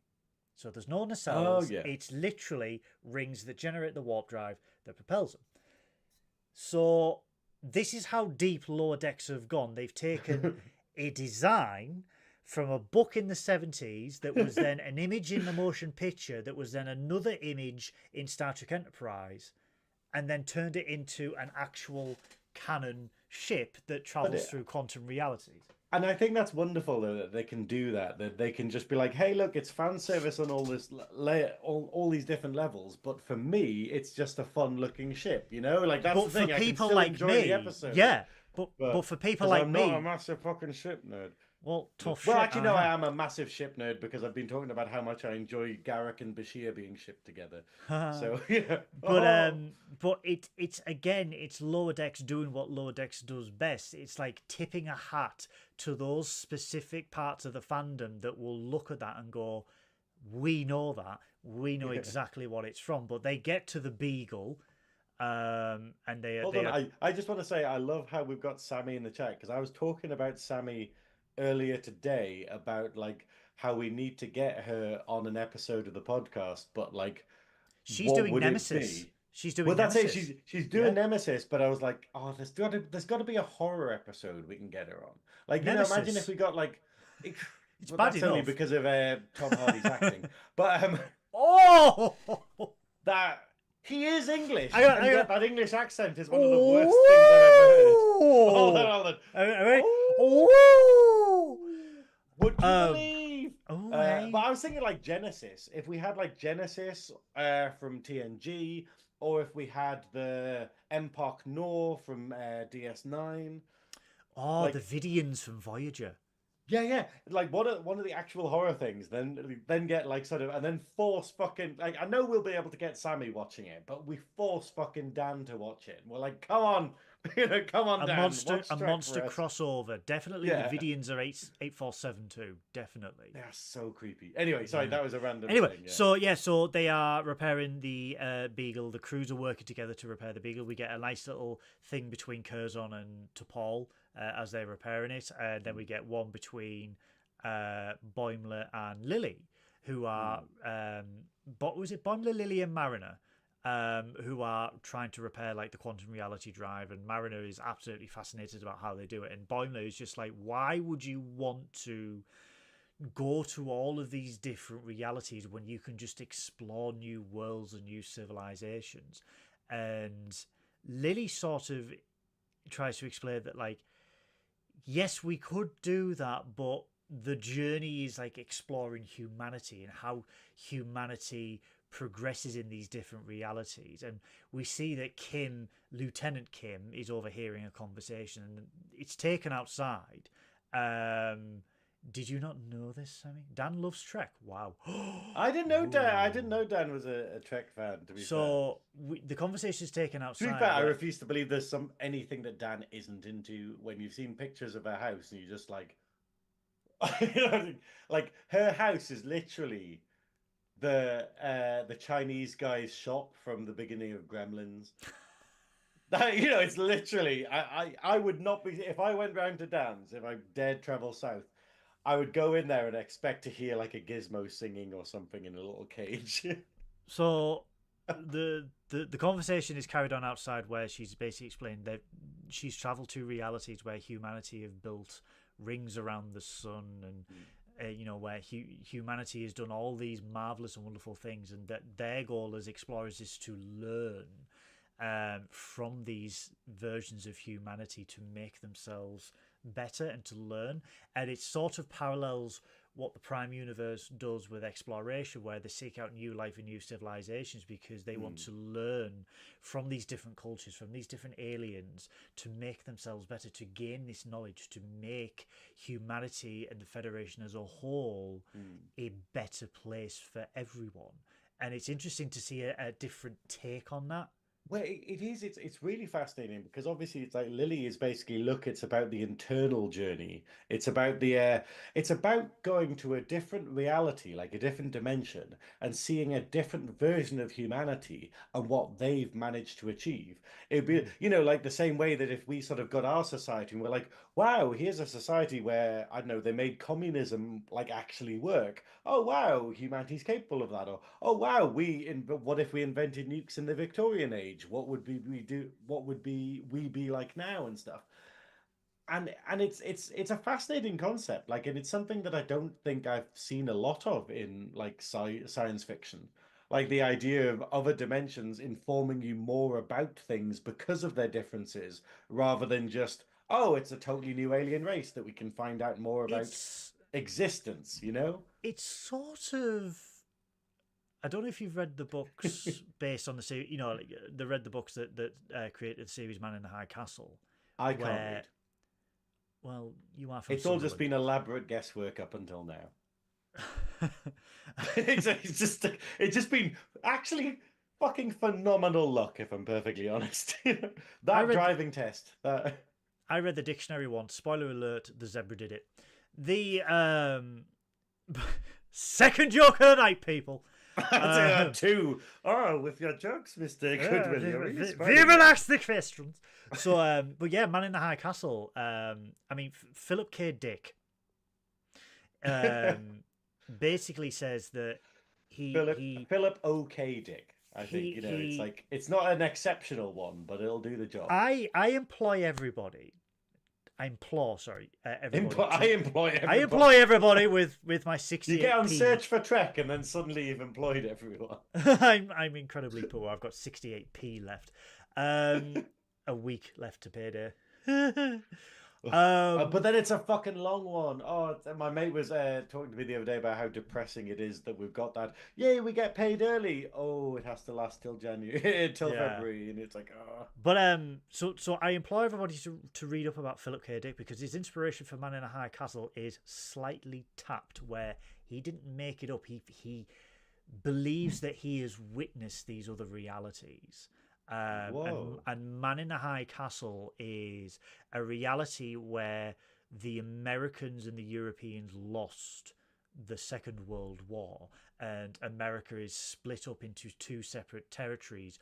One is German controlled, and the West Coast is Imperial Japanese controlled.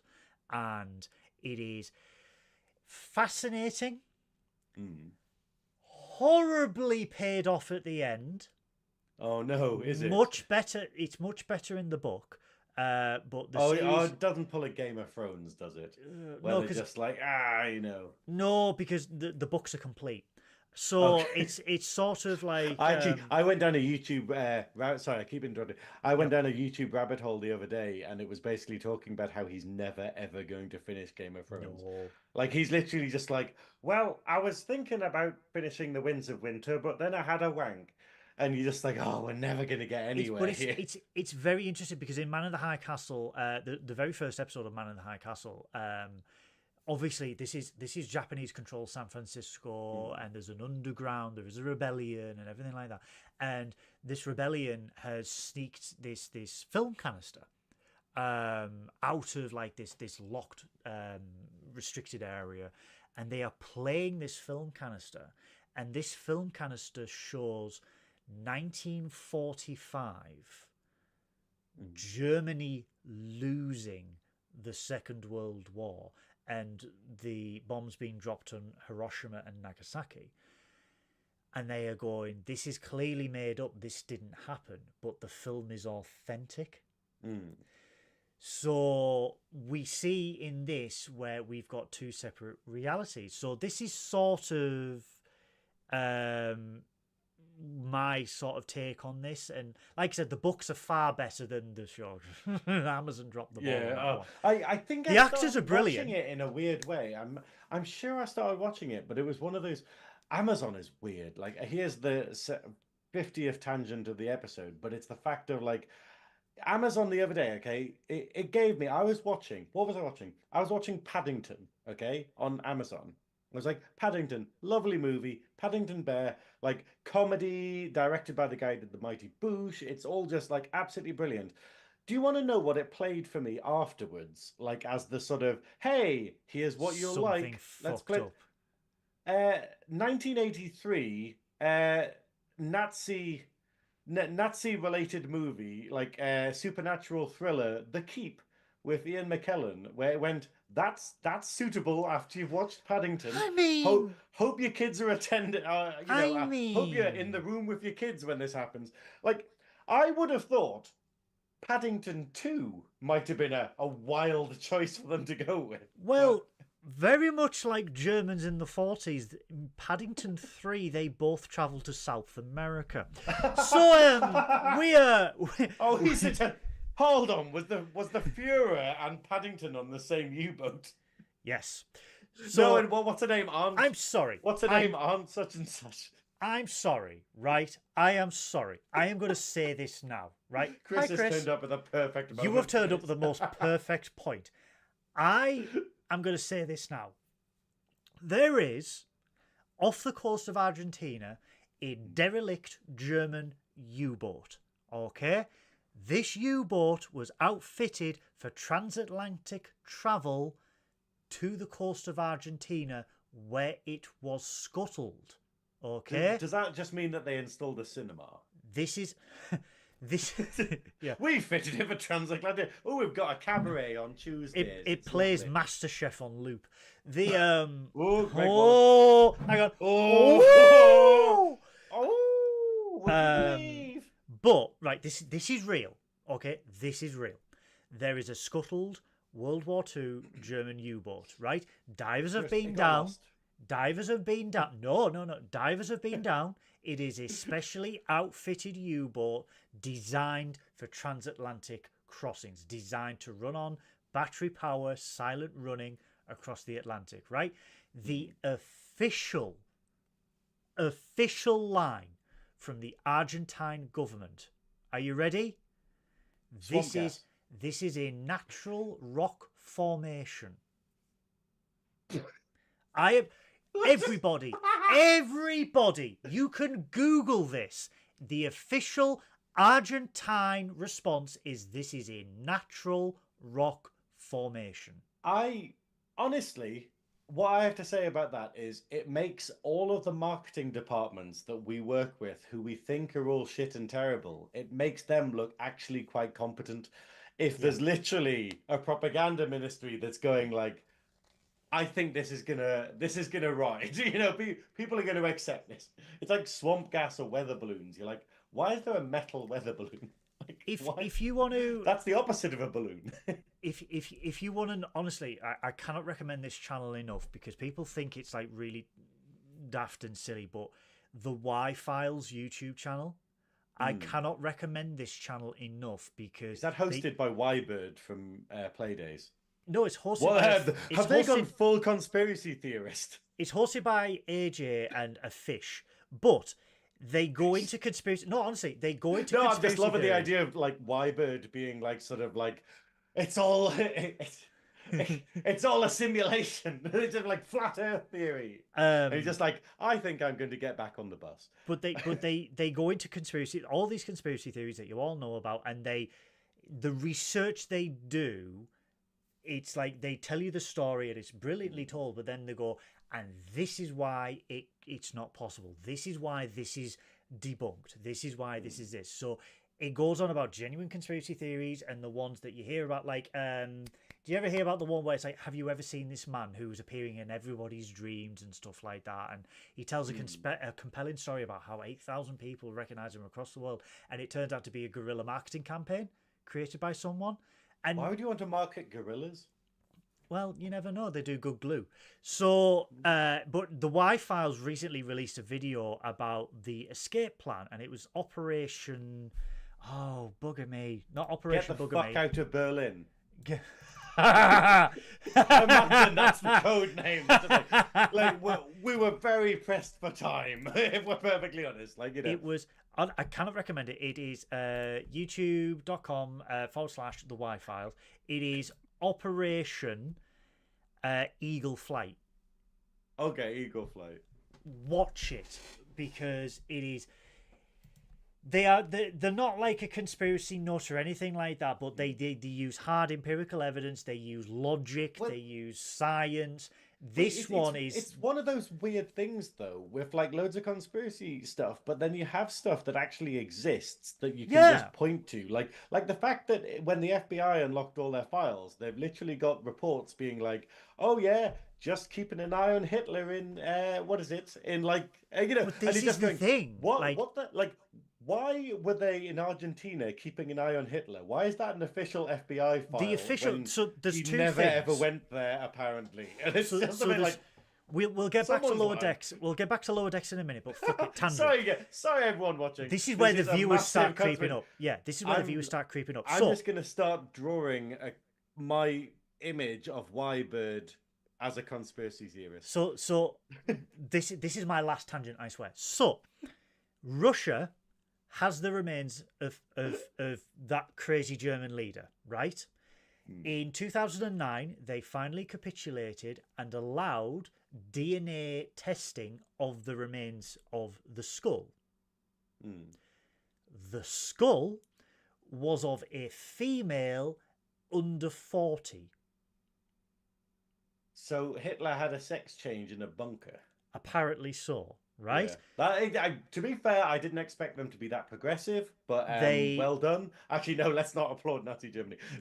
That's a bad vibe. The Russians denied it and said, nope, this is his remains, and refused any further testing.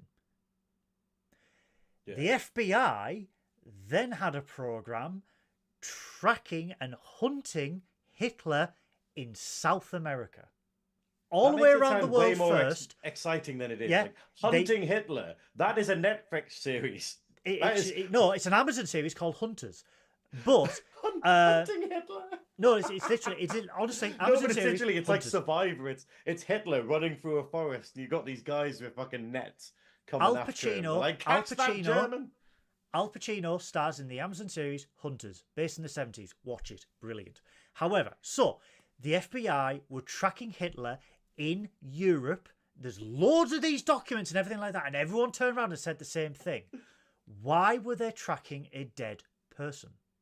Yeah, they tend not to The be that prevailing mobile. The prevailing theory is as follows. Operation Eagle Flight. He was snuck out of Berlin via the subway tunnels. He was transported to a airfield, I believe north of Germany. North Yorkshire. North Yorkshire. So it was either...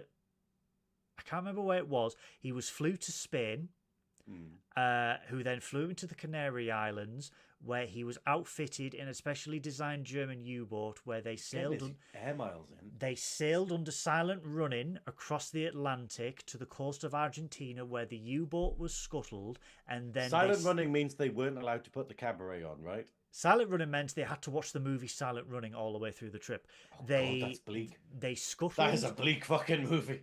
They scuttled the submarine, and then he lived out the rest of his days, shall we say, in a Germanized village in Argentina, which is real. There's a real village. The village exists in Argentina that is German. I mean, this is like.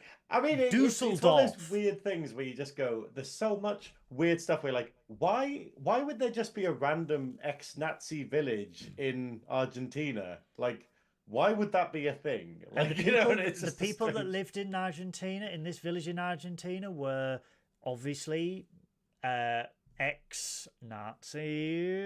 members and a Parkinson's specialist. And Mr. Hitler... As in, when we say Parkinson's, we mean the interviewer? Yes. Okay, that's fair enough. Hitler was famously, towards the later aspects of the war, was only famously shot from his right-hand side, because his left hand was always Oh God, he had jazz shaking. hands. Yeah, his left hand was always shaking, right? An indicator... Probably why they couldn't have the cabaret. An indicator that he had Parkinson's disease. And this specialist left Germany for South America. Honestly, I cannot...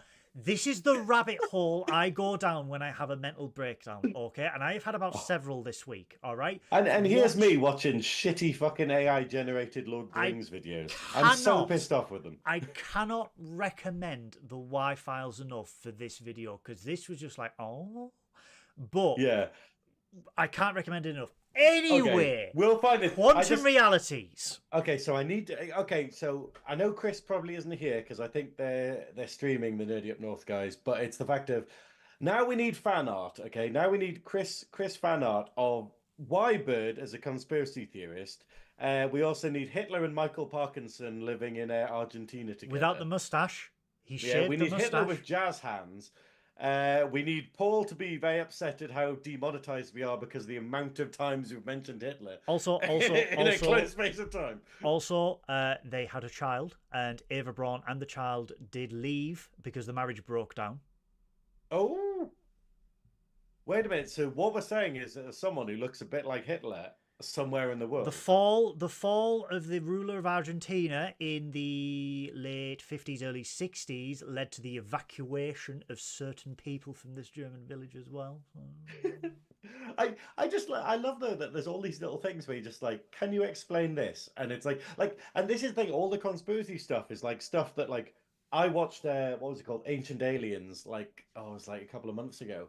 And I've never had an episode of anything where I could confidently just say no to every single question asked. Where it's just like, Could this marking on this wall be indications that like all of humanity was based upon alien genetics? No. No. Like every question I was answering that. There But are then there interesting is aspects to that, genuine though. stuff. Yeah. There's genuine stuff that exists that none of these conspiracy theories shows seem to go on to because they are genuine, like, yeah, this is very problematic. Like the existence of this is very worrying. Fuck it. So I'm it gonna makes do me it. wonder if a lot of the I'm chariots gonna to do God it. stuff is what you're doing. I'm gonna do it. I'm gonna put a link to the channel on the chat. I'm gonna do it because if you guys want to go down a rabbit hole, this is the rabbit hole Oh you've got to my go God. down. There you go, right there. After this episode, go down that rabbit hole with me because You holy actually put it shit, in the chat. absolutely did. Actually, let's stop this shit. I'm watching that. Oh, But, yeah. how long have you got? But yeah, so what were we talking about? Star Trek. What's Star that? Trek, yeah. What's Star Right, Trek? back to the episode. We are on the Beagle, and Lily's going on about these different realities, and as she's discussing it, holy shit, it's nearly 2 hours. As she's discussing it, the Beagle starts taking off. We're back, baby. That was the tangent to end all tangents, and I was like, "Oh, Can you well, imagine pretty someone trying to slow clip end to the that? year, you know? Can you imagine someone trying to clip that and going, it's now 20 minutes, it's now 40 minutes, it's now... Sammy's like, "Oh, I'm in such a... I can't wait to learn more about Star Trek. Amazing." And then Sammy... suddenly she's like, "Hitler's back!" Sammy, my love, if you want to go down this tangent with me, I will create an episode all about this because we will get demonetized, we will get put on watch lists, we will get I'm just happy to shut be down. watched. I think we need to do this as an audio podcast. I think we need to create the very first dedicated Nerdy Up North podcast, audio Conspiracies podcast. up north. Conspiracies up north, right? The problem is I'm sure we talked about this, like because we talked about like doing more sort of supernatural based stuff, but then Yeah. obviously with me being a massive cynic most of the time, it would just be me being like, that's bollocks. Dust. That's bollocks. Dust. But then it's one of those, oh, look at the orbs, you're like, that is dust. Like there is Clean your genuine room. stuff. Yeah, that's it. Vacuum. But it's not proof of an afterlife, it's proof that you need a new Hoover. But it's stop snorting Febreze in your bedroom. Anyway, but Back to the episode. oh god. Anyway, No. yes. Wow. You are great at asking the hard questions. Where's Lee? Oh. Back That's to the it. episode. That's a hard question. He's now got a Dolly Parton rip-off song on my Twitch channel. That's all I'm going to say. I love it so much. Well, to be fair, I love that every time I message him on Messenger, I basically start the conversation with "Hey, Daddy," and it's normal now. It's just it's not no eyebrows raised at all. I'm like, that's a thing. Holy, holy, I'm begging of you, please don't suck that. So back to this episode, we see that Hey, the Beagle Willie's 2 syllables. We see that the Beagle is taken off from the planet, but the crew are on the surface. Who the hell is taking this ship? What the hell is going on? Spoilers, it's the Harry Kims. Spoilers, it's the Harry Kims. They are all... Which actually sounds like a 70s band. It sounds like one of those Harry bands and the where it's Kims. literally... Yeah, Harry and the Kims, and they're all like this weird family that you know gets beaten by the dad. You know that the 70s trope of like child like bands. So yeah, they make it. They run towards the Axiomanda, but they are ambushed at the Axiomanda by the salamanders. They're axolotls, but that doesn't help in terms of making it easier to pronounce. Well, this is the thing; they don't ask anything.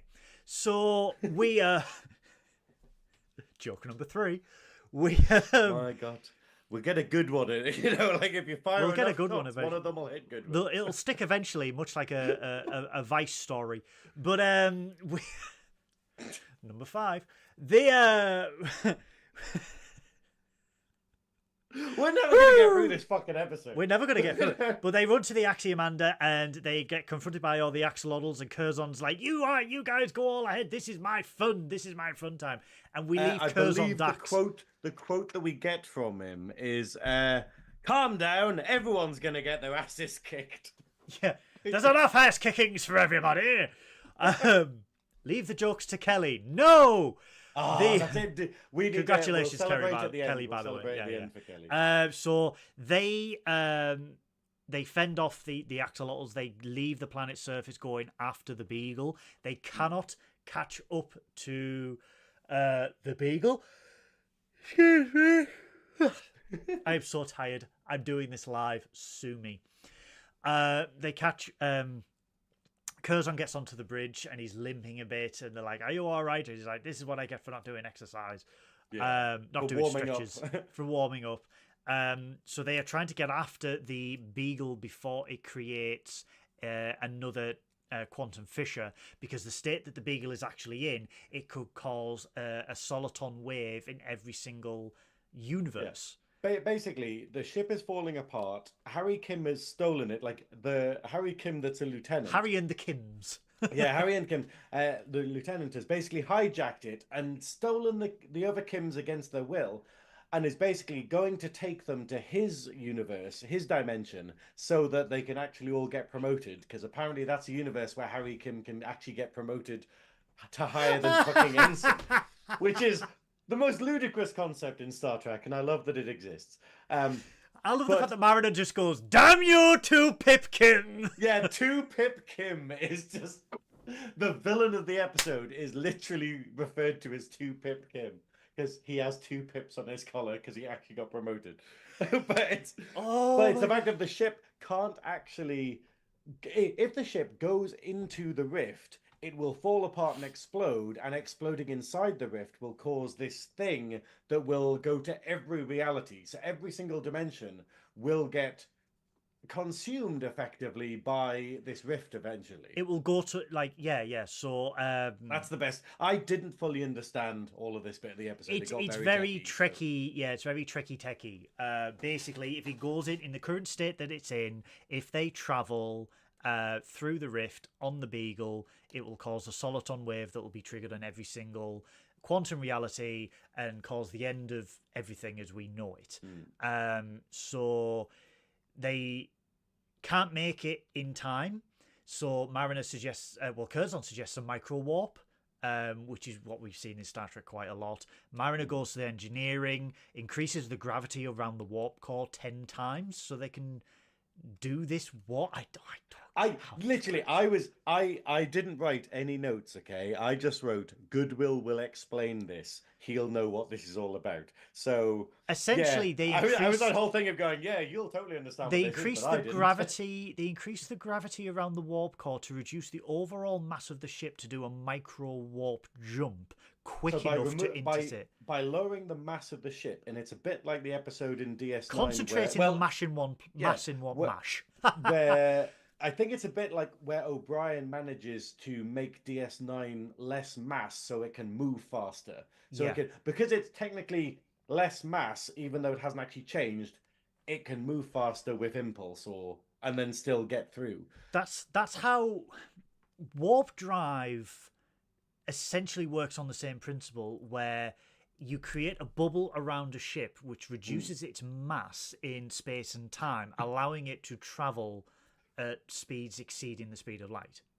Okay? Yeah. Basically defying Einstein's theory of relativity, E equals mc squared.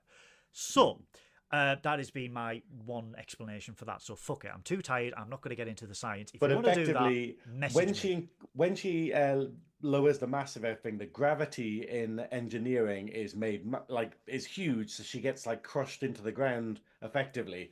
But then hologram Bashir, who's not affected by gravity, appears to save her. So it's a nice little kind of wink between them, but she was willing to sacrifice herself. So it's a bit of a minor character development that this version of Mariner that isn't particularly brave or reckless does this thing that potentially would kill her if she wasn't saved by Bashir doing it. And then Bashir is able to turn the gravity back on once they've actually made they've done the thing that they were doing. So they make it to the Beagle. The Harry Kims that are still on, you can tell that they are just absolute. They were there against their will. There's a mutiny, a commutiny. There's a commutiny or a cutiny if we're going to go from episode 2. Oh. There's a cutiny going on where the Kims don't agree with this. They don't want to go to Harry Kim's reality. He beams them off back onto the Axiomanda, and they are trying to convince Two Pip Kim to not do this. It will cause damage, and he's just like, Yeah. I can do this. I'm Harry fucking Kim.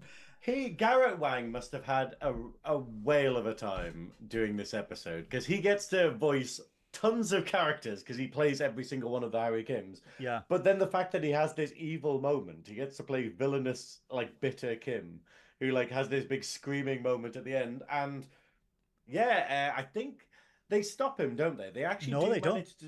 Well, they manage to stop him, but it still happens anyway. So they stop him too later, I think. Yeah. Yeah. They stop him too late. There is a quantum reality soliton wave that goes through every single reality, and a decision has to be made because Lily Well, says... it creates a huge rift. It creates a big red rift that we get to see, and apparently that is present in every single reality. And then it will grow and destroy every single reality. So Lily says that there is a solution to this. However, you have to essentially direct energy at this rift. So every single rift goes into one universe, essentially dooming one universe to save every other universe. So a decision has to be made. Do we all die, or does this one universe die? And whose universe should it be? And Boimler steps up and says, direct it towards my universe because they stand the biggest chance of saving the day. They stand the biggest chance of stopping this.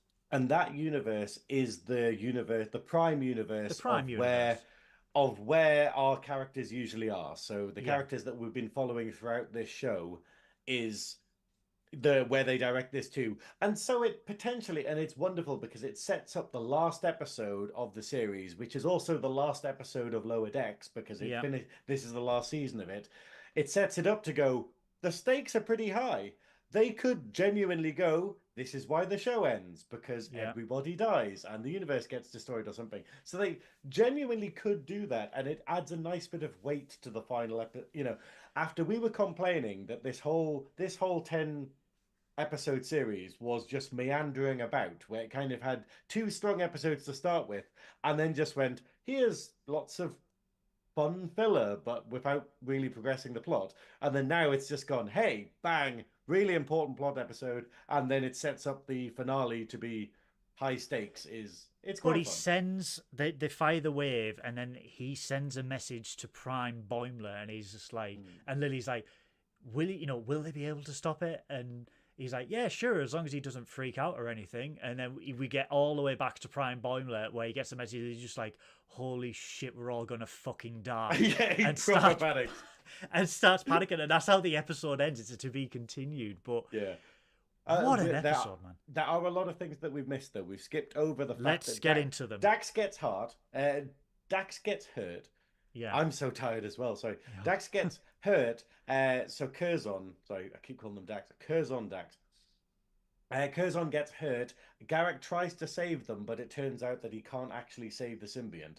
And as foreshadowed earlier in the episode, where T'Pol mentions it, because there's no other Trill like creatures on this ship, it means that they have no one that the symbiont can be transferred to, which means that Dax will die.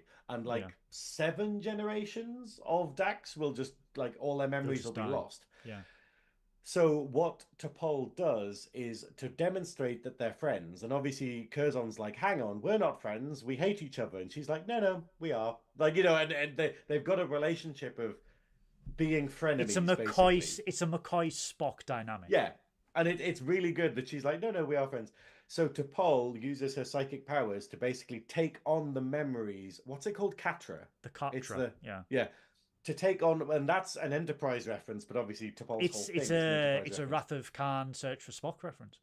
Ah, right, yeah. Yeah. But what happens is she takes on all of the memories and personality of Dax, and basically, I think it refers to them as backup. It Yeah, backs them up, basically, so that what she can do is she can pass them on to another symbiont at some point and carry on yeah. Dax's legacy. But effectively, Curzon, we see Curzon die for a second time in Star Trek universe, and Yeah. yeah, there's loads of other stuff to mention, but we have been on for like 2 hours, We more than really two have. hours. But Sammy does ask a good question. Oh yeah. Can you watch this with little Trek knowledge? Yes. Yes, this is what Sammy. This is what I was saying earlier on in the episode.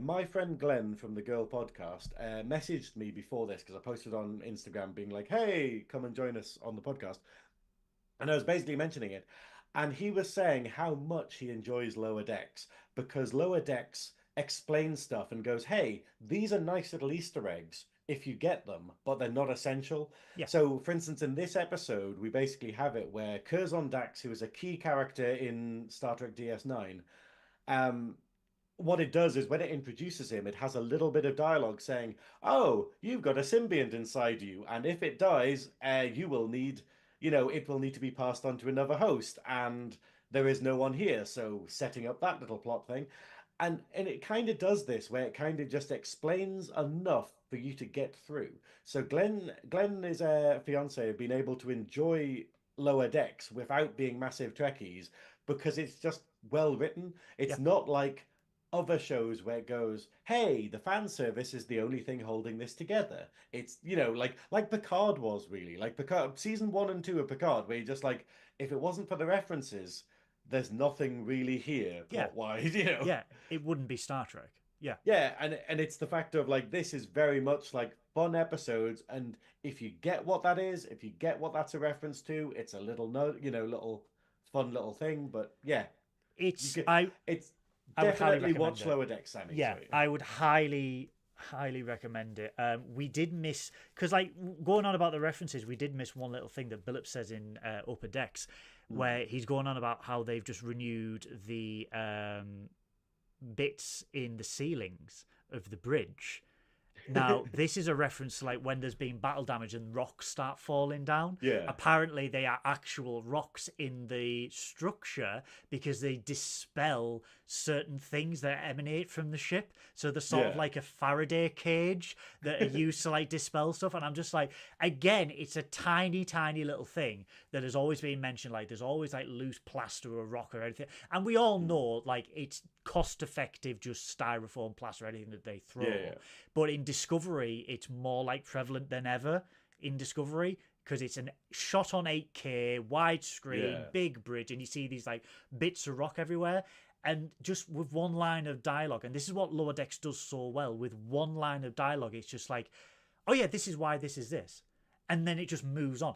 And with that, it's like it appeases like loads of Trekkies because it's just like, yeah, we'll just answer that. Like the whole Nick Lacano thing last year, the whole cetacean Garrick and observations. Bashir now. Garrick and Bashir, Yeah. cetacean ops, where it's like, yeah, we've got sentient mammals. You know, Sentient whales. sentient And whales dolphins. and Just dolphins as because crew they are members. intelligent. We have found that they are intelligent species, so that is a thing. And it's like the tiniest little details that have always been in like beta canon or have never really been discussed. It's just like, we're going to identify that, we're going to tackle that, and whether you like it or not, we're going to make it canon. Like I said, this tiny, tiny little reference of a ship from a 50-year-old book, and they've just gone, there you go, canon. And it's insane how they can just take these tiny little things. But that's it. It's little things, like little references. Like, obviously, you can enjoy the episode, but what we've had in these 2 episodes is we've effectively learned that the Par Wraiths are still around. The Par Wraiths still exist in the universe, and that's kind of a cool thing because they could be used for later plots and whatnot. And Yeah. we have it where basically Garrick and Bashir are canonically bisexual, so that even though they didn't get together in the Prime universe, well, yet maybe that'll happen. It's the fact of, hey, these two characters are like can have feelings for each other, and that is a thing that can exist in the universe. And we learn that like we get to find out more about Curzon Dax, who's a Yeah. character who's always been mentioned, but we never see them in action effectively. It's just wonderful fan service and wonderful using its last series to sort of tie up a lot of loose ends. And it's been really wonderful. And the fact is, even at its lowest of this series, it's been very good. Yeah. It's our complaint through the filler episodes is what, oh well, it's a cool episode, but why is it not contributing to an overall plot? And when that's the only criticism, rather than being able to be like, that is shit, it's like when you have other shows where they genuinely have shit episodes. Sammy's also asked, does this sit well amongst the Trek community? Extremely well. This is held in very, very high regard because A, it's a continuation of the Next Generation era, which many fans consider home, and B, like Synoiz has just said, it handles references, cameos so incredibly well. The writing is just brilliant because it's the writing is from really, really deep hardcore fans that love Star Trek, but they will make you'll get the cameo of a major person that we have. Harry Kim in this episode, you've got a cameo from Harry Kim that we've not seen, and it's just like, yeah, it's Harry Kim. But you get a cameo from T'Pol. Yeah, T'Pol, who's never been in 20 years. Yeah, and it just fits. Yeah, it's so good. They literally somehow they got her back, like despite her not being a massive sort of integration into the Trek community. But it's the fact of when you get shows where it just goes, here's a reference, like oh look, we've got a cameo, like how The Simpsons does cameos, where it just goes, oh, we've got Madonna in an episode, and then the entire plot is, oh, it's Madonna, and you're just like, really, like. That's okay. That's the episode. Like, oh look, it's Madonna, and Marge is hanging around with Madonna, and they're doing stuff that Madonna would do, and you're like, that's shit. Like, what is it? Like, Lower Decks basically goes, hey, we're gonna bring this character back, but they're not gonna be a massive deal. We're just gonna have them like they would be in the show. Like, so they go to DS9, and naturally they're like, oh well, Kira's going to be there, Quark's going to be there, and they're going to be doing the normal kind of stuff. And it doesn't make a big deal of it. It just goes, hey, they are people that exist in this universe and continue doing what they do. Yeah. And it's basically, that's all we want. We don't want to be like, look, we got this special person back and the entire episode is all about them. It's, It's set in a time where it's like a few years after Star Trek Nemesis. And it's like, yes, of course there is going to be Deep Space Nine. Of course there is going to be Riker and Troy, and there's going to be Kira, Quark, and stuff like that. There's going to be. It fleshes out the world of Star Trek so well in 20 odd minutes that it's been held in such high regard by the community that the community is genuinely devastated that it is ending, because the passion and the love that goes into it by the writers, the producers, the animators, and everything like that, it's just so evident. Like, we could sit and watch. Now we get 20 views per episode from Paramount for these screeners. You could go through 20 times and still miss a reference, still miss a little image or something like that. That's the level of like passionate detail that they go into. And there's always something new, whether it be the writing, an image, or music, or anything like that. And it does fan service to the point where you don't know it's fan service, where it's just like, it's like being back in the 90s with the Next Generation shows. It's like, if you looked at Star Trek, this would just be like, oh, so it's the Next Generation, DS9, Voyager, Lower Decks. It's just a continuation. It's just like, we will pick up from this and we will just continue with it. And it just... It's batshit crazy, and they poke fun at Star Trek about certain things, but it is so true to the core of Star Trek and what Star Trek is. They point out the silliness, where they just go, yes, this is actually dumb that this canon exists, so we're going to poke fun at it, like fans do.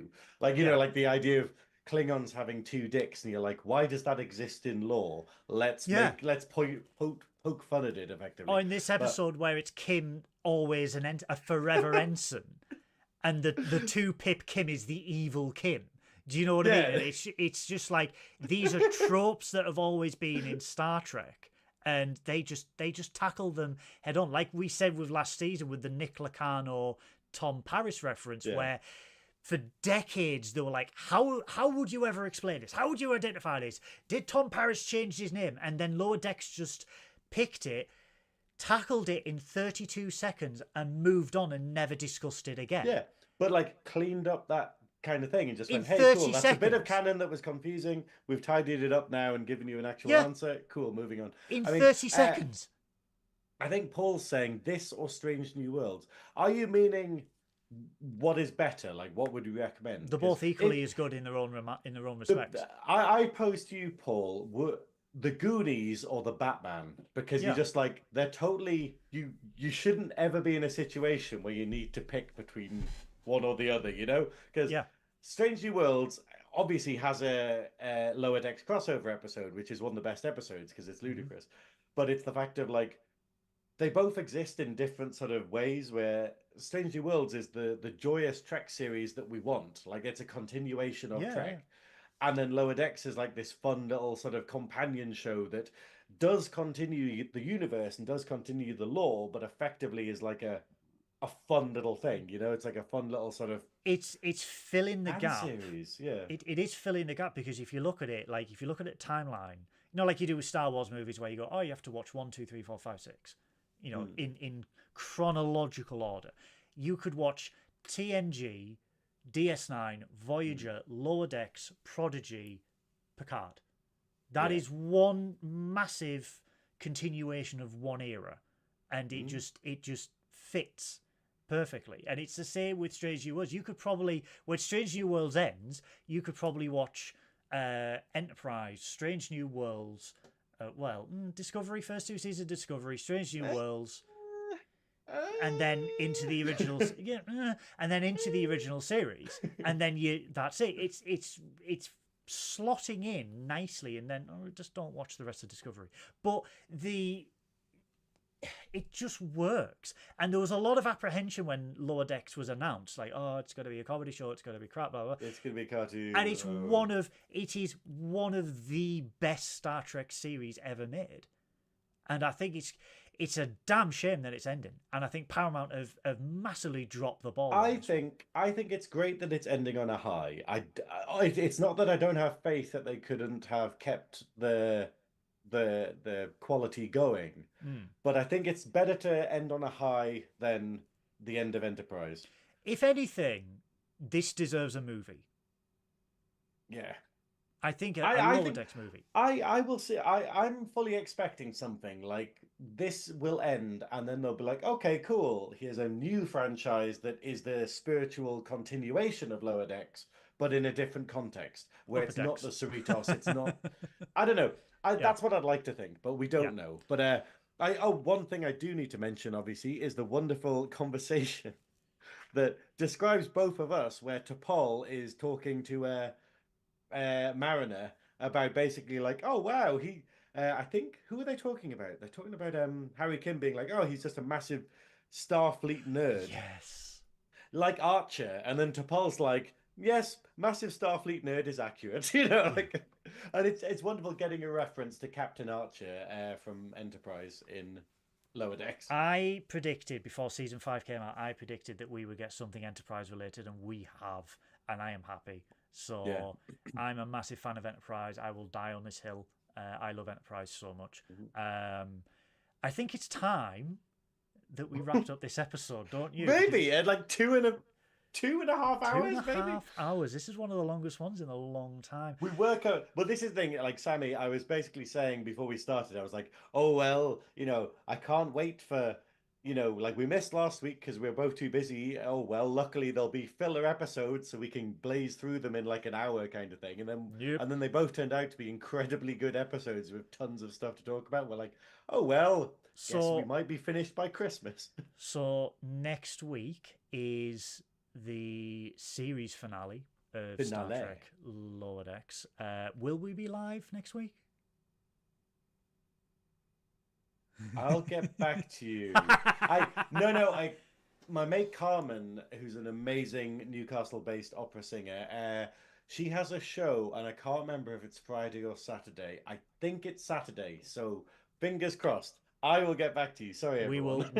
We will pin that, but it is the season finale. Oh yeah, Friday. So fucking busy. It will be the final regular episode of Trekking Up North for 2024 until we go on our break, and we will be back sometime in the future after I've done everything and rejigged everything. I was talking today, and obviously I'm ninjaing you with this because we haven't discussed this outside of this. But I was saying we have so many Trek nerds at Nerdy Up North. Like we have the wonderful Sarah, we have the wonderful Sarah Peaches, we have wonderful Dan apparently. I didn't know about that. We have Chris. I genuinely think we should maybe have an episode that's not about an episode. It's just we just get all of the Trek people on and just see if we can have like a Brady Bunch episode and just actually. I think that can be fun, Yes, one of the layouts I've got planned does have that type of panel. So what the fuck? I know. What the fuck? I know. I've been planning. But no, I would like to thank my wonderful co-host, Science Officer Synoiz, for sticking with us tonight and celebrating our love of Trek together. I would love to thank I would love to thank everyone who has tuned in tonight. Sammy, Paul, Beth, Chris, David, Chris, other Chris, sorry, American Chris, many Chris's, Texan Chris. Are they multiverse Chris's? Multiverse Chris's, yeah. What if Chris was a Geordie? There he is. What if Chris was a Texan? There he is. Thank you Lazy so much. writing. For those watching back, thank you so much. For our audio listeners, thank you so much. If you liked this video, please click that like button. If you are not a subscriber to Nerdy Up North, what are you doing with your life? Click that subscribe button because we have content more or less every single day. We have so much delicious content. The social What do we media actually, Sammy? What are we doing? What's Monsters Up North on Monday? I totally missed it. Yes. Do your socials there. Say what you're going to say. Do your socials. Audios go up on the Tuesday while Sammy and Paul are giving us those details.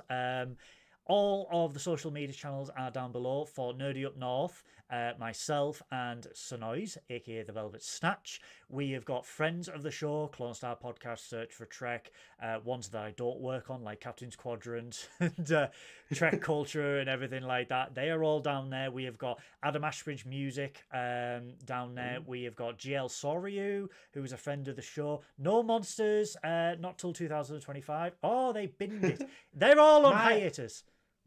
My mummy said that there were no monsters. No real ones, anyway. There are no monsters. I can't wait to see what she's like in the next film. There are no monsters under my bread, just Prince Andrew and a Chinese spy. But we are joke number 5. Yeah, he is now. But everything is down in the descriptions below. Tuesdays, Cousin Truckwill will be back this Tuesday at 6 p.m.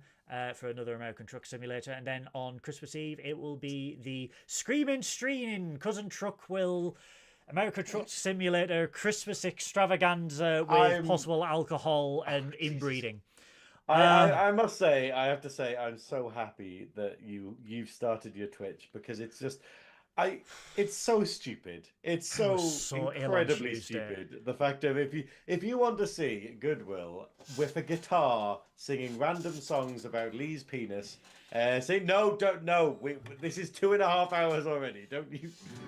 And with and Jeff the stuffed fox. And Jeff what's the owl called? What's the owl called? The owl is called Steve.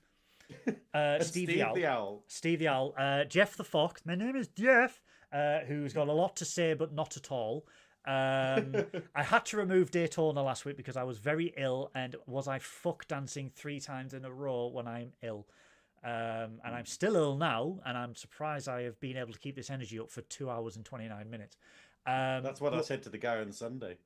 Highly. But no, so I am on Twitch. Synoiz is also on Twitch. When do you think you're going to be streaming next?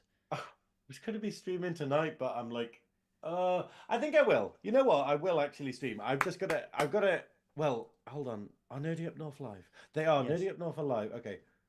I will give it like half an hour and then I'll go live because I don't want to. They can raid you. Raid them. Oh my word, Lee and Chris raiding. Lee finally raiding Synoiz. I've longed for this moment. We'll see. Yeah, I will go on stream later on. I don't know what I'm going to be doing or what game I'm going to be playing. But yeah, I'll do that a little bit just to keep the numbers up, just to kind of go look. Twitch.tv/Synoiz, link in the old fish hole below. So thank you everybody. Also, Nerdy Up North quiz 28th. We're going to post about it tomorrow.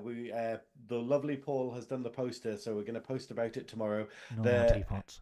No more teapots. All the teapots. Saturday, the 28th of December. So after Christmas, that we'll be doing it. We will be raising money for St. Benedict's Hospice and hopefully getting Goodwill more terrible teapots. I've got no more teapots, please. They're in my number. Oh, that's good. And we are joined by a very special guest, which is Paul himself, the cult leader himself. Who? Because we were like waiting for a special occasion, because it's really difficult, because obviously everything else was like, hey, we're doing Halloween. It makes sense that we get Sammy. Hey, we're doing gigs. Oh, we'll get like Kirsty and Adam and whatnot. And when we do gaming, we'll do that. But then I was like, when do we get Paul? Because he just does everything. He just does like things. So we're getting Paul for our Christmas spectacular, which is going to be very non-spectacular. This but time, join us Geek Retreat in Sunderland on the 28th. So this time next week, we will be back either recorded or live. I will be older because I will be 37 next week. Have you tried not? Desperately. The existential crisis I have in my bed. No! But I love that it's like 36 to 37 is such a massive leap. And you're also, just like, what? Before we end, I do have to give out a massive shout out to my partner Zoe. The Advent calendar, the Star Trek Advent calendar I've been doing every day is brilliant. A few questionable things. So, Friday the 13th. This is the box. Huge box. Big box. Delicious box. Ooh. This is what was in it. Wow, that's Yeah. However, that's the weirdest condom I've ever seen. I do have Enterprise D socks now. Surely Enterprise D condoms is what we should be looking for. The lover of all things Finally, tea the towel. D. I have a Starfleet headquarters tea towel. Ah, okay, that is actually amazing. I do love that tea is towels. fucking tacky. It looks like it should be like a picture of Scarborough, but that's what makes it amazing. Oh please, I hate Scarborough so much. And then obviously Enterprise coasters. So yes, thank you very much. Total tangent. I was talking about Scarborough because she's not going to be watching this, which is quite good. But for my mum for Christmas, I've got her tickets to see Judas Priest in Scarborough because they're playing when July next year. She is going to see my girlfriend and her father. Really? Ah! Yeah. I had to get her tickets for it and stuff, but it's the fact of I told one of my drag mates, Mia T. Cleaver, about it, and she was like, "Wow, I went to Scarborough for rehab, and it was a shithole." And I'm just like, I can't wait for her to be so famous that can be a blue plaque somewhere there. She was so happy this morning. She was like, I have bought my father tickets to Judas Priest. And then an hour later, she was like, I don't know if my father likes Judas Priest. Oh no, seriously, even if you don't like Judas Priest, you will enjoy them because they are ludicrous live. Like, it's so gay, it's so over the top. I'm tempted to buy myself a ticket if I'm if her father does not like it, I am going. The only thing that might be a concern is it is Scarborough, so someone could nick Rob Halford's bike before he gets on stage with it. More than likely, it's going to be on bricks. And on that note... Good wheels, then. Anyway, yes. On that note, it is time to end Trekkin' Up North. Thank you so much to everyone who has listened, who has joined on the live chat, and who is watching this back on the recording. We love each and every one of you. We want you all to take care of yourselves and each other. Live long and prosper, and as every time we say on Trekkin' Up North... What are you doing, Miles? Miles? Miles? Miles?